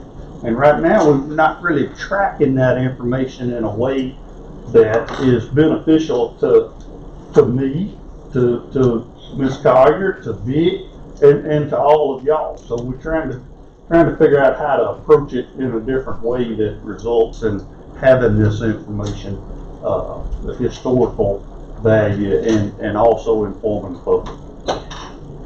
So I just want to make sure that I'm clear on this, because I see it going 2 or 3 different ways. But basically, what you're wanting to do is you want to make sure that y'all, all the roads and stuff that we've approved and said that you have all the capitalization on it, and you're taking all the capitalization, all the information, and putting it into a document for each project for everything that we've already approved that's done. Y'all already Catching up gonna be, but y'all, you know, the first step. Right. But going forward, it'll go through a methodical process whereby we're documenting each phase of it, and as we move through these phases, we're capturing the necessary information so that when we close this project out, Ms. Collier has what she needs to capitalize these roads. We have a historical document.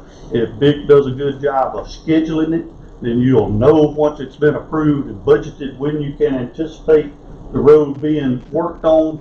All of the friction points that we seem to have, you know, as we work through these capital projects is what we're trying to find some ways to smooth out. I guess, but what I'm saying is, this is all, what you're doing is you're coming up with the mechanism for each project that we've approved that you want to go through and have. But what like what you're talking about with the mapping the roads and finding, you know, which roads need the most work, that is another step.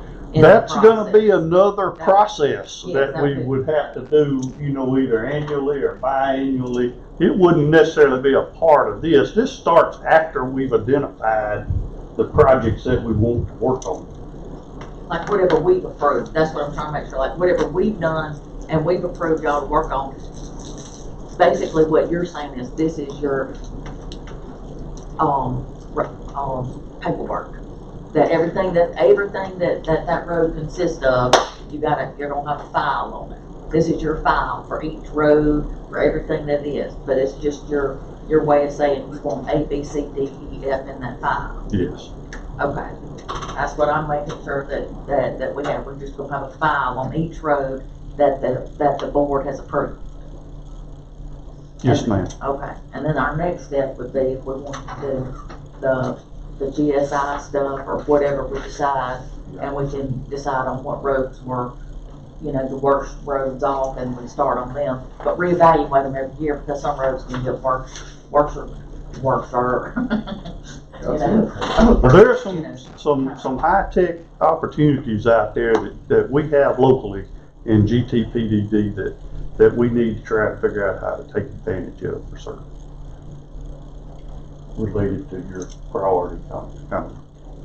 That would an in-house engineer would play a huge role in drafting this type of I think they would play a huge role in orchestrating it for the board and then ensuring that you provide, the information is provided in a manner that y'all could consume it and then make good decisions on it. That would be the way I would see that engineer performing in that manner. Because we would have to assess every road, and that road could be given a grade from A to D.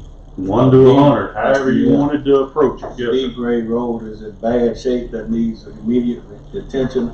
A B grade road might say, okay, in 2 years you need to have done something to this road, or it's gonna drop to a C grade road, and then you have to determine, okay, go ahead and spend the money now, and it won't cost as much to get it back up to an A road, therefore releasing more money to handle it. So is that something similar to assessing every road, and then that way decisions can be made as to where we put money and stuff like that?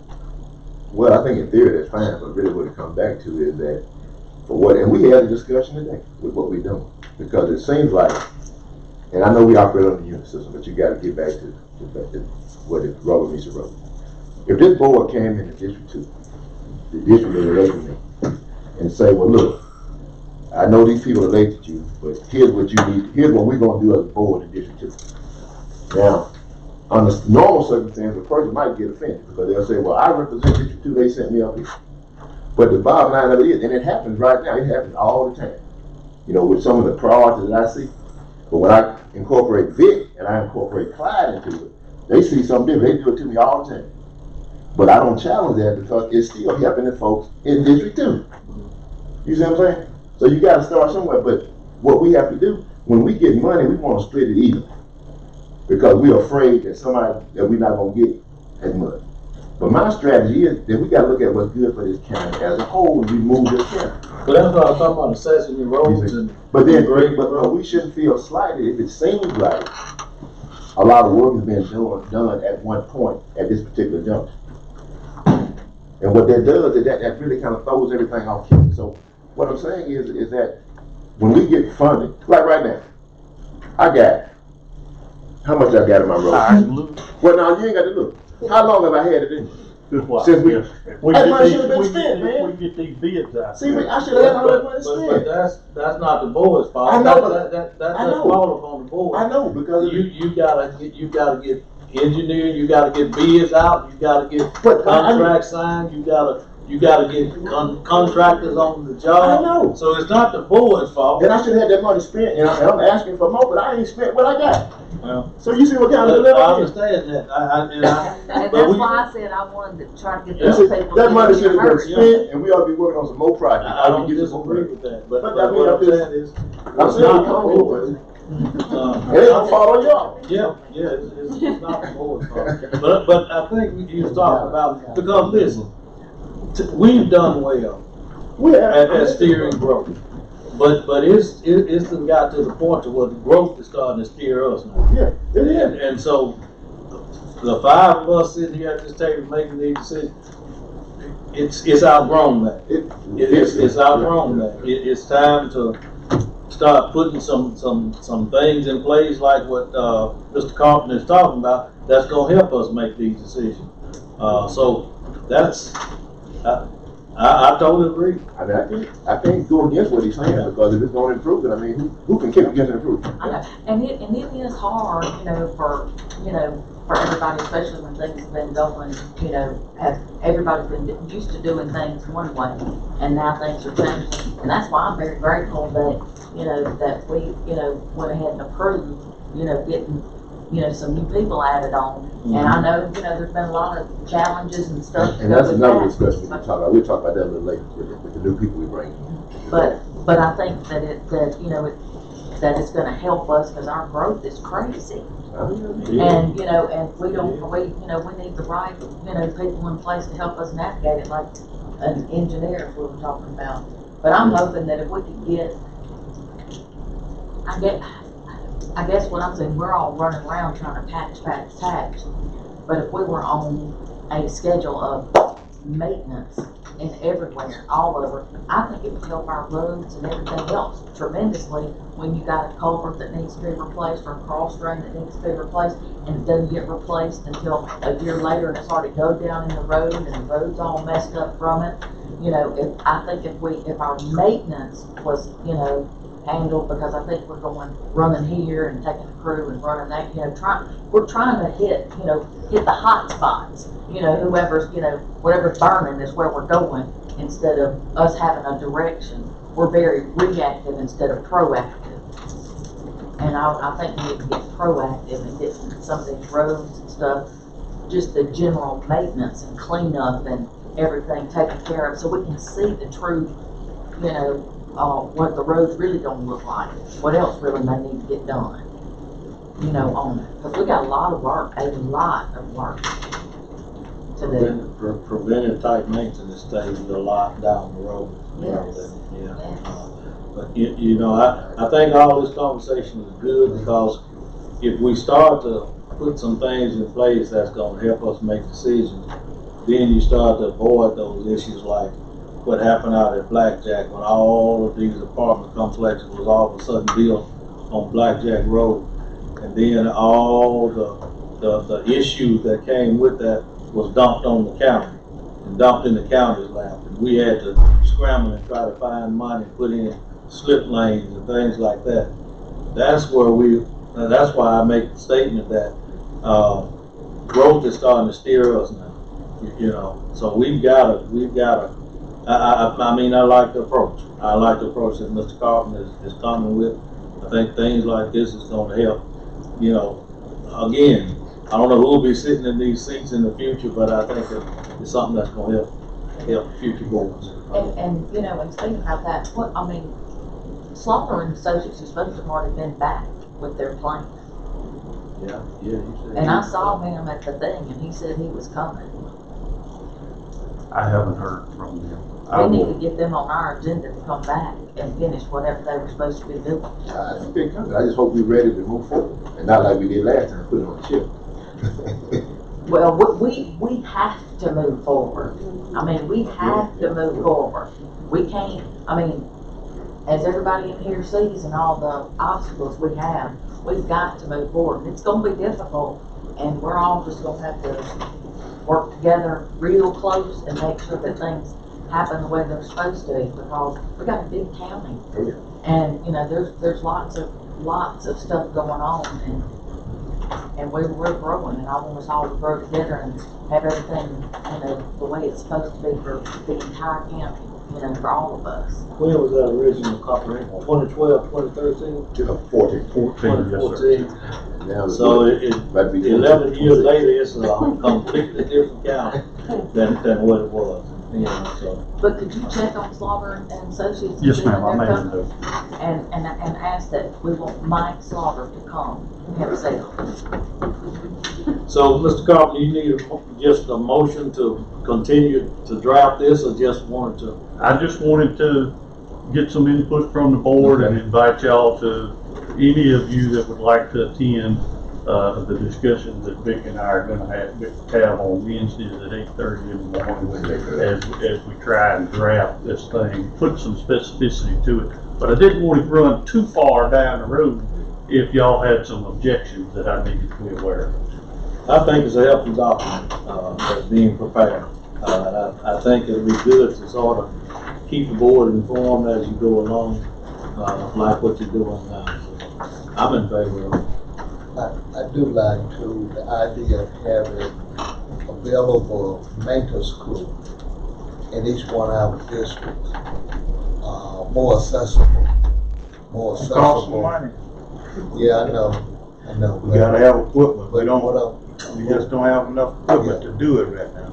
And what I'm saying too is that the maintenance crew can pave some of these little small roads. Well, they have to have something to do it with. Yeah, they That's have the something thing. to do it with, yeah. They And should somebody know that how. knows what they're doing. It ain't easy. That's why we have to, everything is changing and we're growing. So we have to address some of those changes and some of that growth to keep up. These small roads, real short roads, and we have a maintenance crew. I've seen them do it. I've seen the maintenance crew repave roads. They did, the maintenance crew did Chapel Hill. I know with some of your assistants, but they did Chapel Hill. So if we had a maintenance crew that was more active, more available, they could get a lot of these small roads done themselves.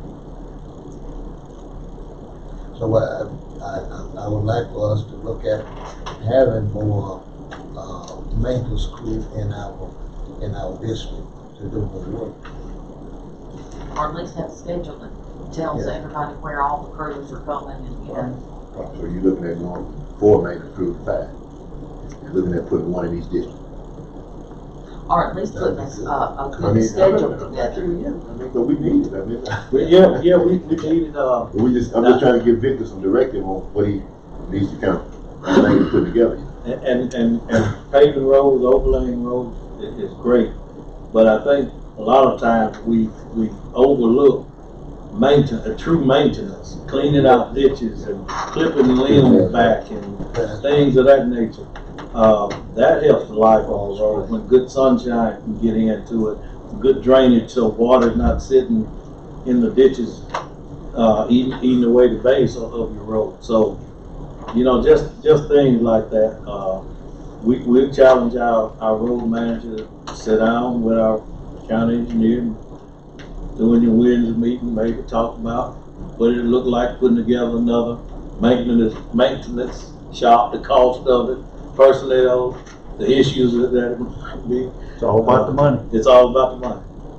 I was just gonna say, this board, you know, had some critical things that we set up early on, and we got an IT person and an HR manager, and now a county engineer coming, and it's one of those, and until I really rode with Vic, and you are just one person, and you're good at your job, but I came back, I seriously seen his phone ring back to back, and as he's going call to call, there's another one, and so I know Keith helps you, but it's one of those things, we really utilize the IT guy and the GTPD, and I said that over and over. The very first meeting I had is, you know, as a supervisor, I asked, how do we prioritize roads in the county, and it's sometimes it's not good for things to be brought to the table the day of.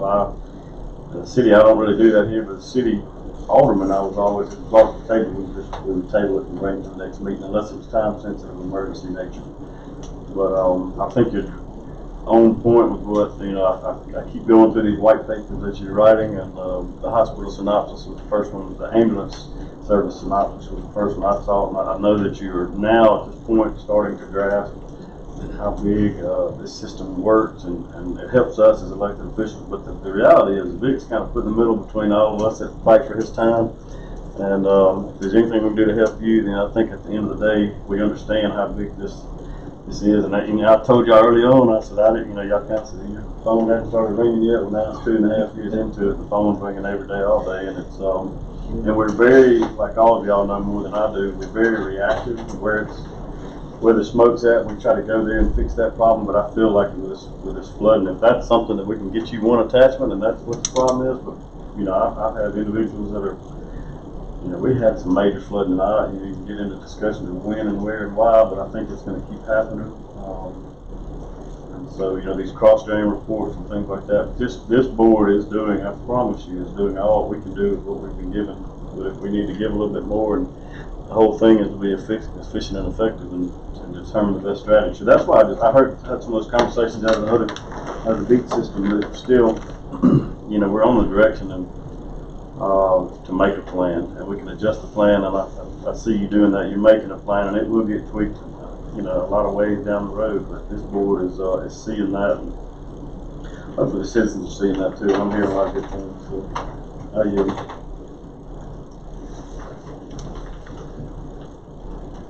Second item on my report. Not a few months ago, several months ago, you had authorized me to begin work on this administrative building here east of the courthouse. The architect has completed plans for that building. I'm looking for your approval to go out to bid on the work on that. I did want to add one caveat to this in discussing this with the architect. He's wanting to do the floor under that building, which has gotten in pretty bad shape as far as the foundation is concerned. He was wanting to do that as a quote mechanism and do it separate and apart from the renovation. He thinks he can get a better deal that way. So with your approval, I'd like an opportunity to go out and start soliciting bids and quotes on getting this work done. Motion by Supervisor Trainer, second by Supervisor Little. Any discussion? All in favor? Motion passes unanimously.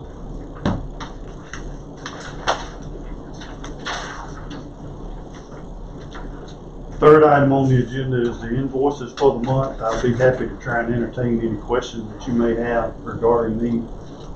Well, we pay the invoice. Just a quick discussion. Motion by Supervisor Trainer, second by Supervisor Little. Quick discussion. Yes, sir. UHY, have they had any action from them as far as with each of their invoices, they do provide a good work report, I guess it would be the way to call it, but as of yet, we have not received any grants that have been identified to help with our priorities. It would help if we did a better job of nailing down what our priorities are. But to date, no, so we haven't had any success in identifying grants. I did have a chance to have contact with one of the associates when we went to the NACO, and it was suggested that we look at the possibility of doing a work session so the board can relate its priorities to them. We always say road and bridge stuff, but there's a lot of other opportunities out there that we may need to consider, and they're willing to help us to pursue some of those opportunities. So my suggestion would be to give Mr. Carpenter to contact one of their persons, and they can set up a work session. It could be virtual. I mean, of course, if they need to come in, I guess they would.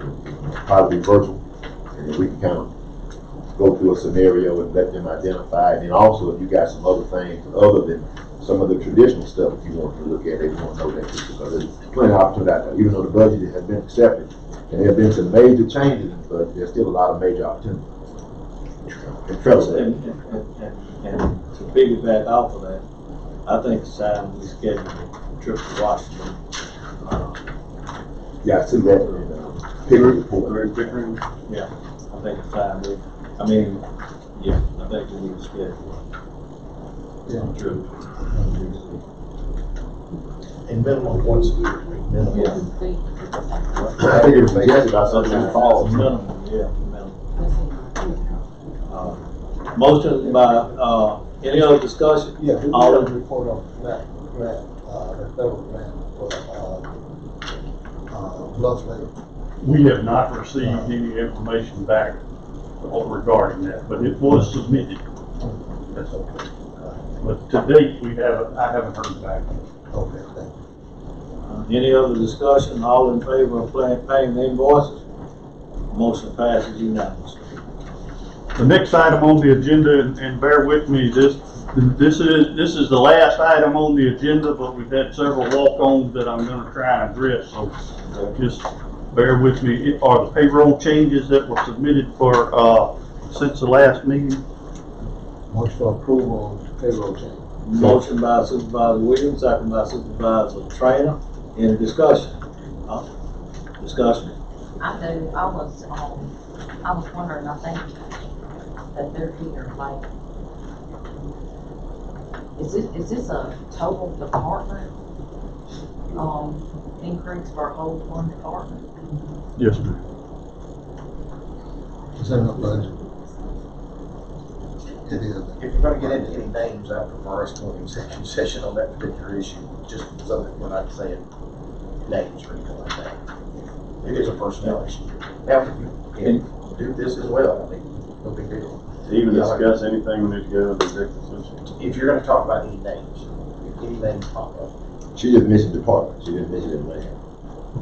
And the practice of the board in the past has been if that department has it in the budget and it's sustainable, then we've always approved. You know, we get budget payroll requests coming in all the time from different departments, but we can have a discussion if we've got some concern. I don't have any discussion as far as names or job performance. Mine would be now that we've got an HR person in place.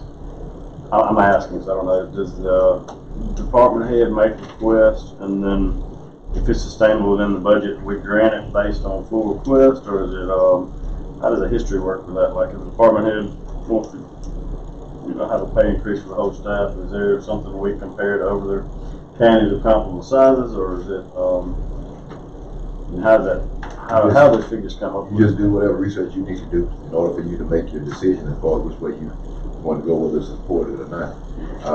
I think that we did have a salary study many years ago, and that salary study has since expired. It's since expired, so I think that's something that we need to perhaps revisit that, because what's happening is we're having some unintended consequences with the turnover that we have with the county. Maybe it may just be me, but it seems like that we got a lot of people who work for the county in a lot of capacities that I've been here for quite some time, and I don't even know. And I'm not saying that's a good or bad thing, but it seems like to me like we have and I guess it's like another organization where you're trying to find the best people, and sometimes you get some, and they may not be. You get what you get based upon what you put out there. But the bottom line of it is that we need to make sure that we're retaining the best people we can. And the ones that we got here, we need to make sure that we're investing in them and giving them opportunities for growth. And I think it does us a unintended consequence when we bring in these new positions. And these new positions are at certain salary levels. And the people that are already here, when they find out, because they find out what these salary levels are, then you have some pushback and you have some resistance. And I have gotten, some input from employees, and I encourage them to go through the process. But of course, you know how that goes when people are encouraged to go through the process. Some become a little disenchanted. But I think we're getting some unintended consequences as a result of that. And before we fill the next position, whatever, we got some people retiring and got some other things coming up, I think we need to give it a lot more thought, because people that you're getting now, you have to bring them in at a higher salary. And so if you're bringing people in at a high salary, and those people that are here having to train those people that's making this high salary, then that's an unintended consequence that's going to cause us some problems with our organization. Because you may have some people that may become so disenchanted with what they see, and they may just decide to put you in a quagmire. And I know Mr. Collins is department. You can look at these departments, look at the turnover in these departments, and that's putting these department heads in the quagmire. You know, 911 stays there. The road department look like it's there. Sheriff department, because, you know, just the climate that we're dealing with right now. But when we do those kind of things, and we bring people in, and they figure out, they understand what these salaries are, it's causing some concern amongst our existing employees. And I hear what you're saying, I understand what you're saying. But on the flip side of that, these are some new positions that the county has never, that the county has never had. But who's training you? And these are professional positions that, now listen, we can have a discussion about training and what training is. Training, well, I'm having to tell this person how to do their job, or I'm having to show this person where they might be able to find this at within the bottom line of it is that an employee feels concerned. They are concerned. Supervisor trainer. When we bring people in. When I started at university, make more than people who've been Dr. Zachariah was president. When I left Dr. Keenum, I went through 4 different presidents. I went through probably 4 or 5 different facilities directors. And every time a new one came in, there was some different things that was put in place. And I listen, as an employee, do you like every change that comes in place? No, you don't. But also, you got to look at, is this better for the growth of the county? There's always going to be some frictions. Listen, we've got super employees here, but we've got new positions that's coming in place because the county is growing. Well, why can't we invest in the people that's here to put in new positions? I mean, so why can't we, because when we go out. If there's a person that's skilled to be an engineer here in the county, we can hire. We should have already had a program in place to supplement any position that this county has. Well, I mean, we keep talking about what we should have done, but we've been sitting. And you don't have you and I are the 2 longest serving members on this. That's right. In this position, we may not need a county engineer. We may need somebody who has experience on getting these projects. Well, let's have a discussion about what we need to. I mean, and so, but the board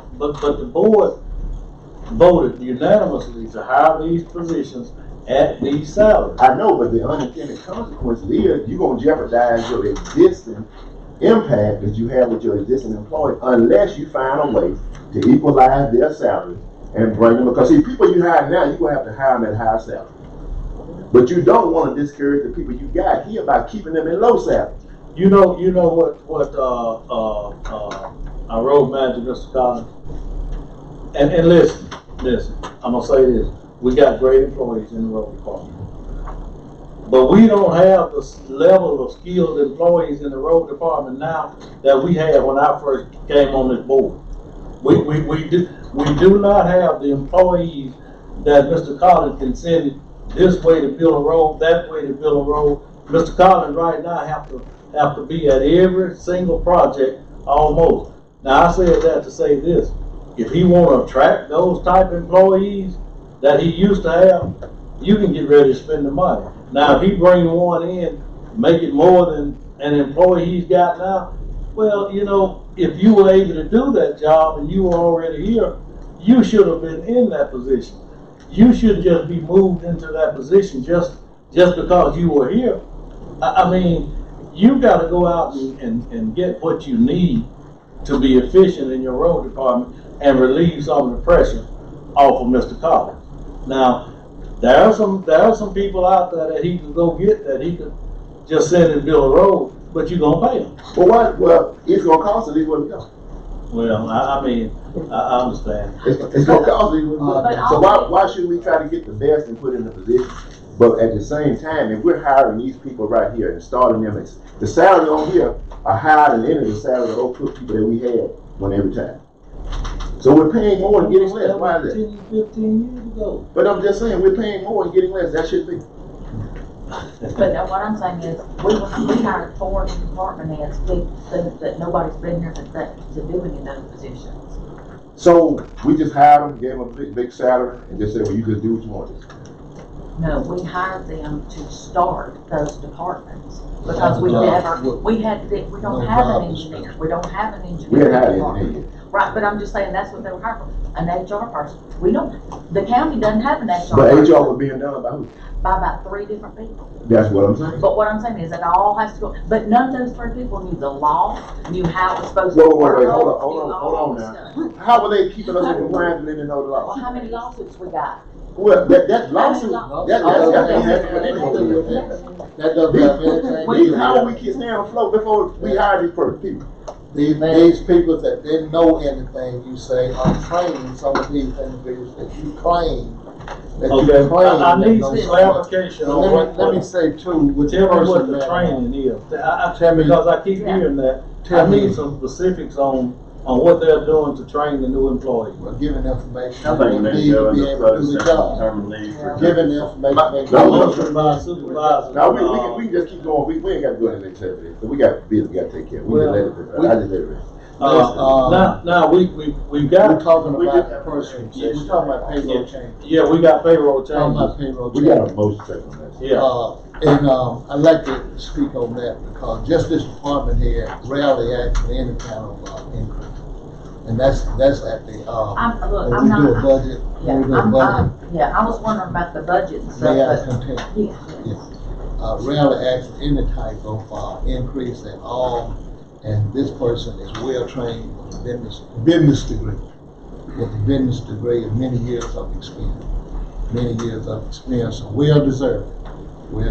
So that was my reason for making the motion to approve payroll change.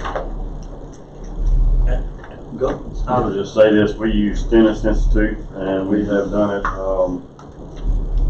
I've seen it done both ways, on just somebody comes in and without a comparable, I guess with comparable counties, but when you do salary inequities, we chased our tail for 10 to 15 years, and I don't know that the city on that side ever caught up until, because you could say a 2 to 3% increase across the board, that's only adding $30, $40 a check, that's really not helping somebody. Now, I think insurance go up every time. well, we chased our tails for years, and the problem is nobody gets rich working for the local government, and so they don't come to these positions to make, the salary that they would in the private sector. So in the road department, we have people. I just was able to find 2 or 3 operators that came in and able to go find them, and they just CDL Class A's, and they go, we get paid what? I thought it'd be more than this, and I don't know how long those people will stay. Now they can build a road and all that, but the reality is I've already, 2 weeks into it, this is, how long before I get an increase? And I'm like, you know what you signed up for, but nobody, we have some great employees. I just want to make sure if this were approved today, or if and when this discussion happens, we might need to go to closed session. But I would say to make sure that the HR, if we have that position filled now, is able to go through and do a fair study for all, because it may come back that we need a little bit for everybody. This board last meeting gave a $1 raise to some people that a couple of them were threatening to quit because they hadn't had a raise in 10 to 15 years. They told me, and it's, I think you're touching on things that once we start do for one, we do for all, and it's, we need to make sure we're fair. Well, and I guess what I'm trying to say is, like, every time somebody tells me, they do a pay raise, whatever, in my mind, whenever I do a little jot down about what percent, trying to keep up with what's that added to our deal. And I just noticed it was the same amount across the board, except for the higher one. And when I was looking at percentages, 10, 11, 12, 9, that, I just never have, my husband just got a raise, it was 4.7. And so, I'm like, that, anyhow, I just wanted everybody to be aware that, 10, 11, 12%. When you were an educator, when you were there, were there years you got 10 and 12% raises? I worked hard and they gave me a promotion. Or did you get a 10 or 12% raise with that You promotion? still got that school board, This is not the first time. I had a coach and everything else.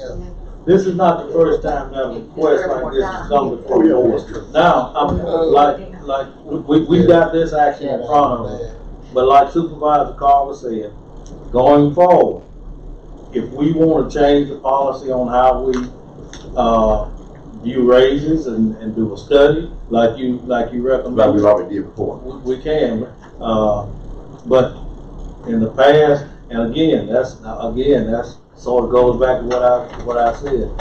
This county's getting so big and moving so fast until the 5 of us sitting around here trying to make decisions is starting to wear out. So right now we got a motion and a second. To approve payroll. To approve payroll. Any other discussion? I would like to, I would say that back to the point, there were new positions created, and just to know where and why, where these numbers, where they come from, why round numbers make me nervous, and it's like, wonder why, and that's all I would say is I want to know, I guess the task, if we can add a friendly amendment to what, if it's going to be through the stennis or it's through our own HR department, to find out where we sit, comparable counties. I'm sure we can get that through MAS and why, where our department. I think that's fair to our employees to say where our ladies in the office sit. Where are we? If stennis, once you get into stennis, now I just say that's going to cost us a lot more money, and those. And that, just some of that, so that's, you can help us with that in the future. Just start figuring out if we may be paying more than comparable counties on the road department. I don't know. I haven't seen that information. Or in all the departments, because everybody deserves, in all of them, office, whatever. So I mean, we might want to do a stennis, research to find out what other counties are being paid, and how we, right, because other people may need, a pay raise. Yep, and that is true, and I do want people to understand that just because we are sitting in these seats now, this is not what we've done all our lives. I was out of Mississippi State, and it was 4 or 5 years. We didn't get a single penny raise for 4 or 5 years. So it's not like we're making decisions based on sitting here in these seats all of our lives. We've been through the same situation on regular employment jobs. Also. I'd say the last thing is doing it this way, while it may be merit and justified, it pits us against each other as elected officials to where we're not professionals.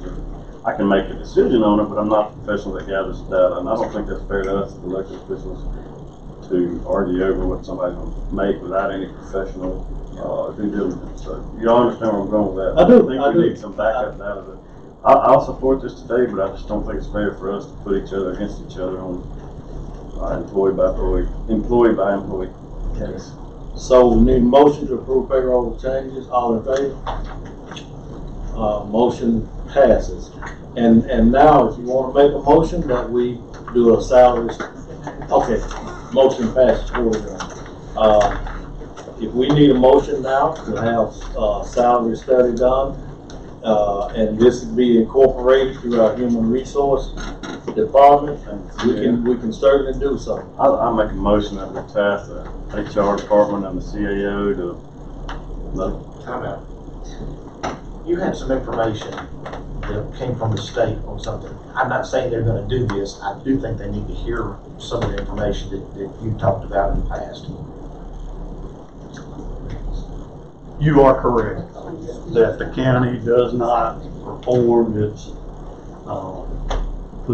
position classification system in accordance with best practice. You mentioned the Stennis Institute and the salary studies and trying to purposely design the county's organizational structure on purpose, right? Meaning, what's the mission of a department? How should it be divided into sections, and what positions are required to support each one of those sections in accomplishing their mission in helping the overall county provide the services. So that's what we're talking about when we're talking about organizational design.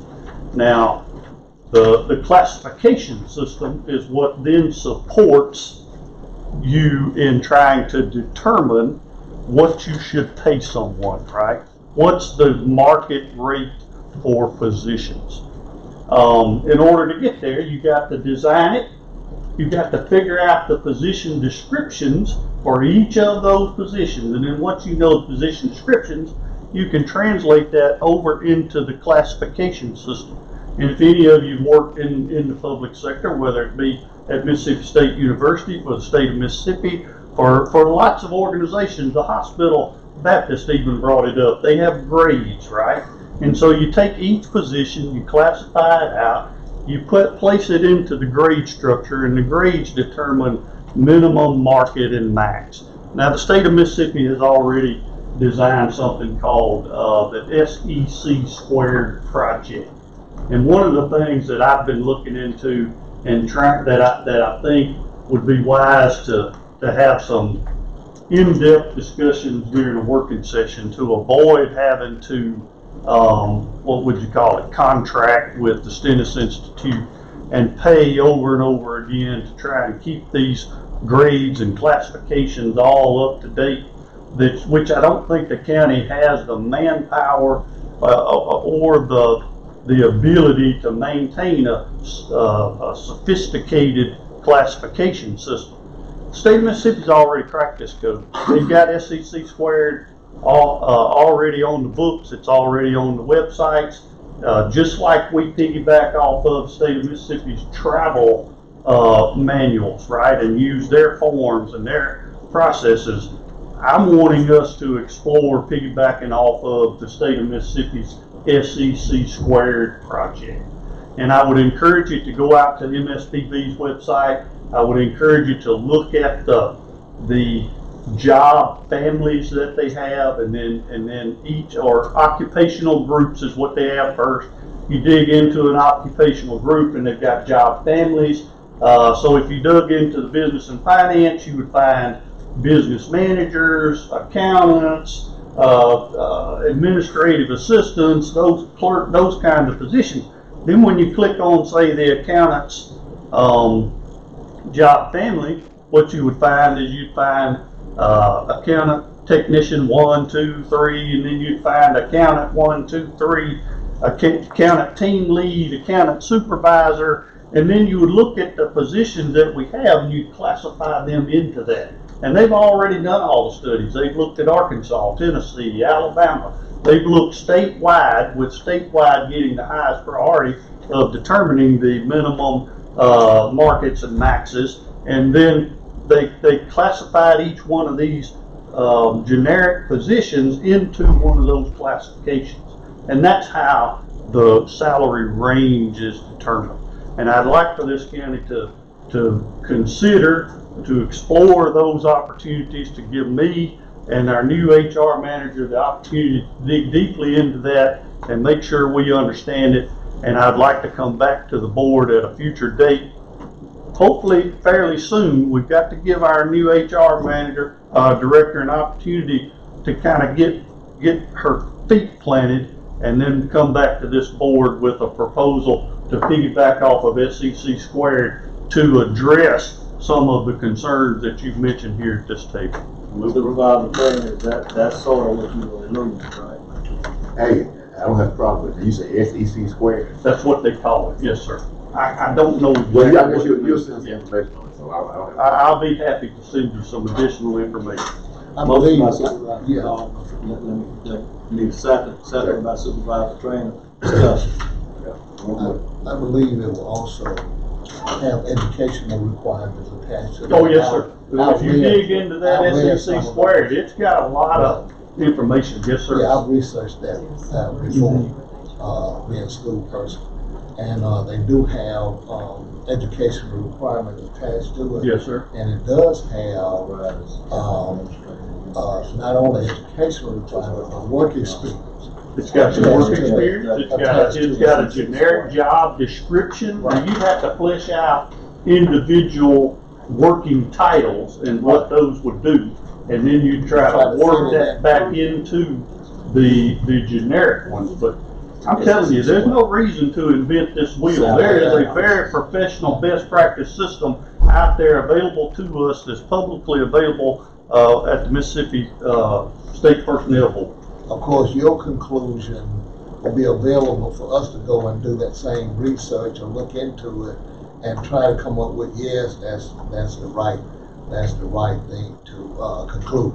Right thing to conclude based on what we see also. Yes, sir. Yes, sir. We obviously wouldn't implement anything without this. And I would be looking to formalize it through policy. Right. And ask this board to approve that policy, so you'd know what you were approving. Right,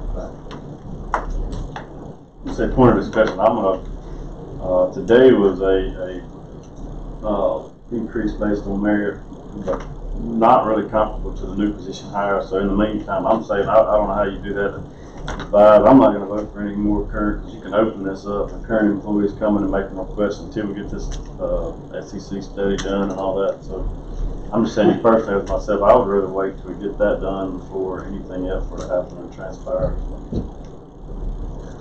We have precedent. The county has to continue to do business. I recommend that we do business in accordance with the precedent that's been established in this county until such time that we can formalize this SEC square and the policies. And even then, there's going to be some implementation time that's going to have to be worked through in order to implement. Well, even on this one, I think it was noted that the amounts were in the budget. So it's not. They are in the budget. Well, so it's not gonna cost them anything. All they just need was authorization to implement what was in the budget. It sort of goes to what our administrator says. We've got precedent that's been set. We've got great employees here in Occidental County that feel like our department heads they feel like their employees are worthy of the pay increases, the type of work they do. That being said, I also agree that this board needs some more clarity on when these type things are presented. So I'm in agreement. All in favor of authorizing? Motion passes. Vote unanimous.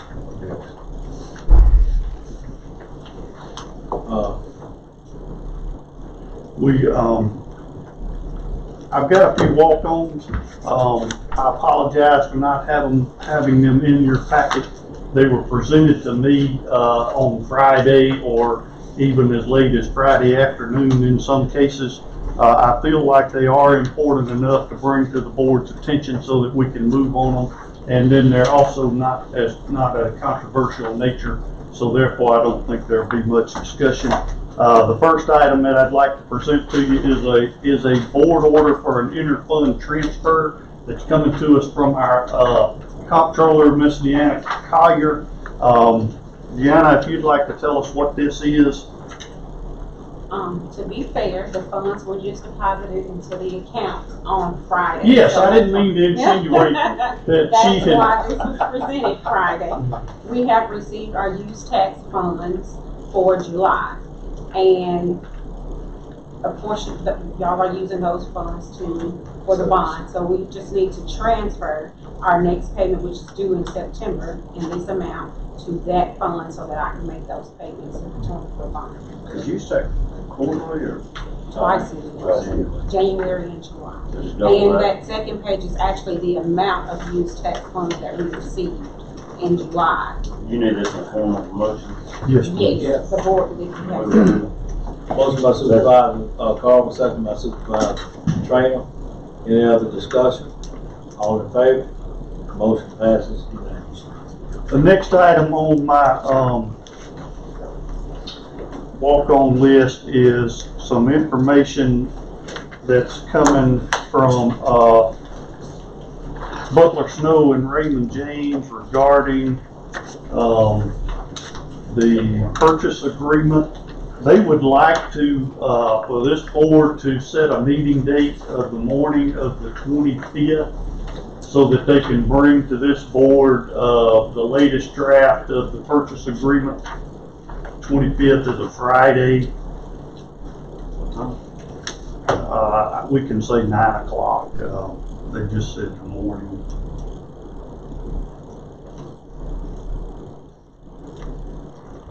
And what they're gonna do is obviously we've entered in, we've in negotiations, right? So we had a first draft, they sent it to us, we provided our comments, we sent it back to them, we're anticipating getting their comments back, at which point the board will need to consider those comments and provide additional guidance to Raymond James and Butler Snow on the morning of the 25th, at which point, if we like it, then we may talk about what next steps are. If we don't like it, then we will get some additional guidance to our professionals that are advising us, and they can go back and negotiate further with Baptist.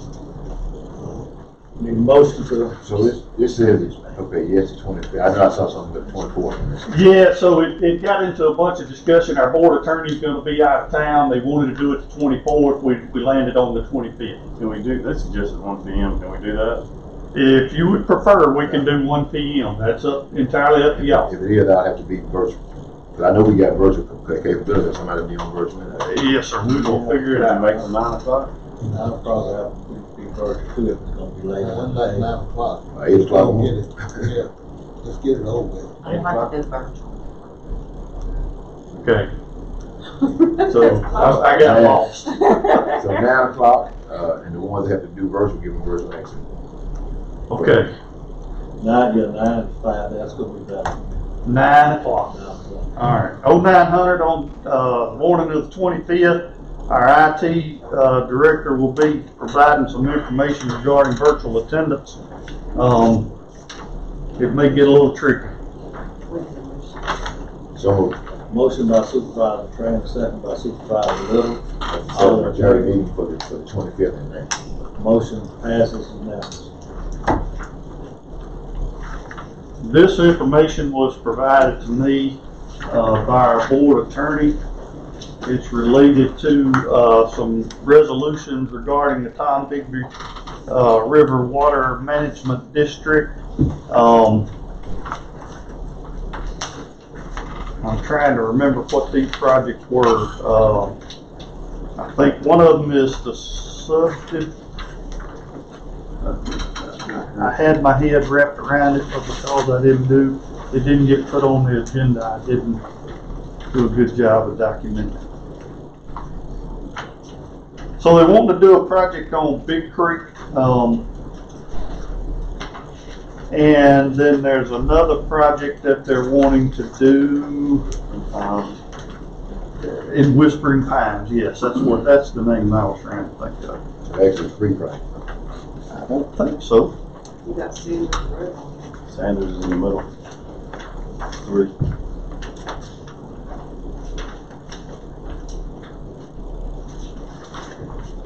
Make a motion to authorize the resolution. If there's if you guys don't understand it now, let's table it. But if y'all, I don't want to ask y'all to do something you're not comfortable with. I apologize for not getting it in your packet, but the packets were already prepared by the time I received this. We got a motion by Supervisor Tran, second by Supervisor Williams, discussion. New individual question. So I called Whispering Pines and almost flooding out a couple houses. So they came in and said, yes, obviously they do work there that'll mitigate the situation. And it will be my responsibility to go back to the homeowner to get all the signatures. I think it's only 4 on Whispering Pines. Just feed that in the, is that how this process works? But I can, if you'll send them up there to me, I'll get it done. I mean, I'll try to take this, try to take this off as I can. Now, sometimes, y'all, they don't trust me. They won't Mr. Joe or yourself to come up there because they trust y'all to tell them what's going to happen. So there are going to be circumstances where the constituent would trust you more than they're going to trust an attorney. So, just saying. But I'll try to do whatever you need done during this process. Mr. Joe's experience is right over here. Did we carry that I motion? don't know what. Any other? I don't know where that project. We need to get enough there. Any other discussion on this particular issue? All in favor? Motion passes unanimously. Ladies and gentlemen, subject to your questions, that concludes my report. Need a motion to acknowledge engineer's report. County administrator. If y'all don't want me to do it, Motion by Supervisor Little, second by Supervisor Williams. All in favor? Motion passes unanimously. I'm telling you. I don't know why. We do have some supervisors' business left on that part of the agenda. Dick cleaned up some of it, but we got one more item that Supervisor Williams. Next on the agenda, we've got our Chancery Clerk, Ms. Livingston. The only thing I have is the affidavit of notification that I had to do to, newspaper for delinquent tax. Motion by Supervisor Williams, second by Supervisor Trainer. Any discussion? All in favor? Motion passes unanimously. That's all I have. Next, we've got our board attorney. So we want to move down to that supervisor's business, take care of it, and then. Yes, sir. I believe we need to go into executive session in relation to signage, road signage. There's some legal issues, Okay, so that issue, that information you sent out about the trucks. Okay. Some legal issues, I think, attached to that.